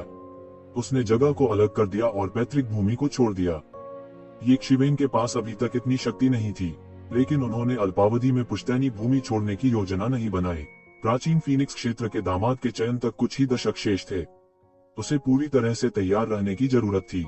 अपनी मौजूदा ताकत के साथ उसे अभी भी एओ चाओजोंग के खिलाफ लड़ने की जरूरत थी। उसे एंडेडेड रियलम इंटरमीडिएट स्टेज में भाग लेने का रास्ता खोजने की जरूरत थी। इस तरह उसके पास एओ चाओजोंग को हराने का आत्मविश्वास होगा। वह इस लड़ाई को जीतने के लिए दृढ़ थे। उसके पास हार मानने का कोई रास्ता नहीं था। लेकिन अब उसके हाथों में ट्रम्प के ढेर सारे पत्ते थे। उसके पास न केवल दिव्य छर्रों की बची हुई औषधीय प्रभावकारिता थी, बल्कि उसके पास heaven fire fruit, thunder liquid lake और कई अन्य खजाने भी थे। उसके लिए एक कदम आगे बढ़ना ही काफी था। यह उसके लिए पर्याप्त होना चाहिए कि वह मार्शल आर्ट प्रतियोगिता से पहले अपनी साधना को एंडेडेड रियलम इंटरमीडिएट स्टेज पर धकेल दे। वह तुरंत सुई सम्राट शहर लौट आया, एक आंगन पाया और बंद दरवाजे की खेती में चला गया। सुई सम्राट शहर सुई प्रभुसत्ता का खंडहर था और इस जगह की रखवाली करने वाले सुरेन कबीले की एक शाखा थी। यहाँ गड़बड़ करने की किसी की हिम्मत नहीं थी। उन्होंने व्यूह रचना निर्धारित की और यह सुनिश्चित किया कि उनकी आभा लीक न हो। फिर वह बंद दरवाजे की साधना में चला गया और मरे हुए क्षेत्र की मध्यवर्ती अवस्था में चला गया। मरे हुए दायरे का हर स्तर पूरी तरह से अलग क्षेत्र था। अमर क्षेत्र में समय की तुलना में आगे बढ़ना बहुत कठिन था। किसी अन्य साधन के बिना उनमें अगले कुछ दशकों में कोई प्रगति करने का आत्मविश्वास नहीं था। बंद कमरे में गहन प्रशिक्षण में प्रवेश करने के बाद येज़िवेन ने अपने शरीर में दिव्य दानों की शेष औषधीय प्रभावकारिता को पूरी तरह से उत्तेजित किया, जिससे उनके शरीर की स्थिति चरम पर पहुंच गई। रहस्यमय स्थान पूरी तरह से उत्तेजित हो गया था और मरे हुए दायरे के मध्यवर्ती चरण की अनगिनत प्रकार की स्वर्गीय कानून अंतर्दृष्टि का अनुमान लगाया गया था। एक राजसी ऊर्जा लगातार उसके शरीर को कुरेदती है, लगातार मरे हुए दायरे के मध्यवर्ती चरण के दायरे पर हमला करती है। दर्जनों साल बाद पुश्तैनी जमीन बंजर पड़ी थी। अंतहीन काले बादलों ने आकाश को भव्य तरीके से ढक लिया, पूरी तरह से सब कुछ ढक लिया। असीम बिजली के बोल्ट उतरे, इस जगह को बिजली के समुद्र में बदल दिया। आसपास की जनजातियां और राक्षसी जानवर भी जानते थे कि ऐसा लगता है कि यह स्थान वर्जित भूमि बन गया है। चूंकि कुछ दशक पहले अचानक ऐसा हो गया था, बिजली कभी नहीं रुकी। इसके अलावा लड़ाई की आवाज अक्सर सुनी जा सकती थी, जैसे कि हजारों सैनिक और घोड़े सर पर दौड़ रहे हों। यह एक प्राचीन युद्ध क्षेत्र लग रहा था। दर्जनों साल पहले बहुत समय नहीं था, लेकिन यह कम समय भी नहीं था। उन लोगों को छोड़कर जो हमेशा यहाँ रहते थे, कोई नहीं जानता था कि कुछ दशक पहले यह कैसा था। आजकल जनजाति की नई पीढ़ी को पता नहीं था कि कुछ दशक पहले यह स्थान कैसा था। ऐसी अफवाहें भी थीं कि यह स्थान प्राचीन काल से ही एक प्राचीन युद्ध क्षेत्र रहा है। यहाँ शक्तिशाली योद्धा लड़ रहे थे और ऐसी अफवाहें भी थीं कि यहाँ दो जनजातियां लड़ी थीं और खून नदी की तरह बहता था। लेकिन कुछ दशक पहले इस प्राचीन युद्ध के मैदान में कुछ अजीब हुआ और कुछ अशुद्ध पैदा हुआ। इसलिए इसने स्वर्ग के क्रोध को आकर्षित किया और यह अशुद्ध वस्तुओं को नष्ट करने के लिए बिजली नीचे भेजने लगा। ये बिजली बहुत खतरनाक थी और यहाँ तक कि कुछ जनजाति के बुजुर्ग भी थे जिन्होंने बिजली को इंसानों और जानवरों के आकार में देखा था। इस तरह की भयानक बिजली, जो हजारों वर्षों से कभी नहीं देखी गई थी, ने सभी को जाने और यह पता लगाने के लिए मुंह खोल दिया कि क्या हो रहा है। सौभाग्य से बिजली केवल उस बंजर भूमि तक ही सीमित थी और यह पिछले कुछ दशकों में फैली नहीं थी। इससे कई चिंतित जनजाति के बुजुर्गों ने भी राहत महसूस की।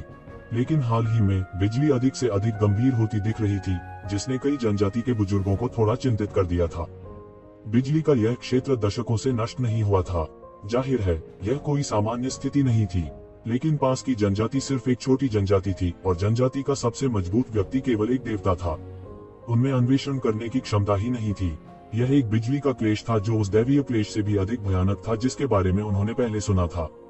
और जब वे अभी भी अनुमान लगा रहे थे, बिजली के केंद्र में एक आदमी क्रॉस लेग बैठा था, लगातार हाथ की सील बना रहा था, आकाश से बिजली को अपने शरीर पर गिरने के लिए आकर्षित कर रहा था और फिर यह उसके द्वारा थोड़ा थोड़ा अवशोषित कर लिया गया था। यह आदमी हरे रंग की पोशाक पहने हुए था और उसका चेहरा सुंदर था। अंतहीन बिजली के बपतिस्मा के तहत उसकी अभिव्यक्ति अभी भी हमेशा की तरह ही थी, बिना किसी बदलाव के। ये येज़िवेन थी। 50 साल पहले उन्होंने पहले ही सुई संप्रभु शहर छोड़ दिया था क्योंकि उन्होंने इम्पेरिशेबल दायरे में सफलतापूर्वक कदम रखा था। वह पहले से ही अविनाशी क्षेत्र के प्रारंभिक चरण के चरम पर था और दिव्य गोलियों और स्काईफायर फल की मदद से यह केवल कुछ समय पहले की बात थी जब वह वास्तव में अविनाशी क्षेत्र के मध्य चरण में प्रवेश कर गया था। इसके अलावा वहाँ वह रहस्यमय स्थान भी था जो लगातार उसे कई कानूनों और अविनाशी क्षेत्र के मध्य चरण की समझ को समझने की अनुमति देता था। सब कुछ नाव को धारा के साथ धकेल रहा था और उसने बहुत सफलतापूर्वक अविनाशी क्षेत्र के मध्य चरण में कदम रखा। शेष 50 वर्षों में उन्होंने अपने मूल मार्ग के अनुसार साधना नहीं की। इसके बजाय उन्होंने थंडर टेलिस्मैन में दर्ज थंडर विधि की खेती की। द लाइटनिंग टेलिस्मैन ने वास्तव में 3 प्रकार की शक्तिशाली बिजली कलाओं को रिकॉर्ड किया। पिछले 50 वर्षों में उन्होंने अपना अधिकांश समय बिजली की इन तीनों कलाओं को विकसित करने में बिताया था, जबकि उन्होंने जो सीखा था उसकी पुष्टि की थी। यह कहा जा सकता है कि उसने बहुत कुछ प्राप्त किया था। वह पहले से ही टिमटिमाते थंडर स्टेप्स को एक अत्यंत गहन स्तर तक साधना कर चुका था, खासकर जब दानव पंखों के साथ मिलकर उसकी गति पहले की तुलना में 2 गुनी से अधिक तेज थी।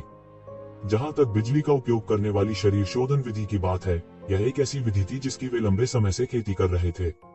उन्होंने एक प्रकार के धर्म शरीर की खेती की थी और उन्होंने इस शरीर को थंडर सम्राट फिजिक नाम दिया था। यह एक अत्यंत उत्कृष्ट शारीरिक शोधन विधि भी थी। जब यह पूरी तरह से सक्रिय हो जाता था तो यह युद्ध के कवच की तरह शरीर की सतह पर बिजली के कवच की एक परत बनाता था।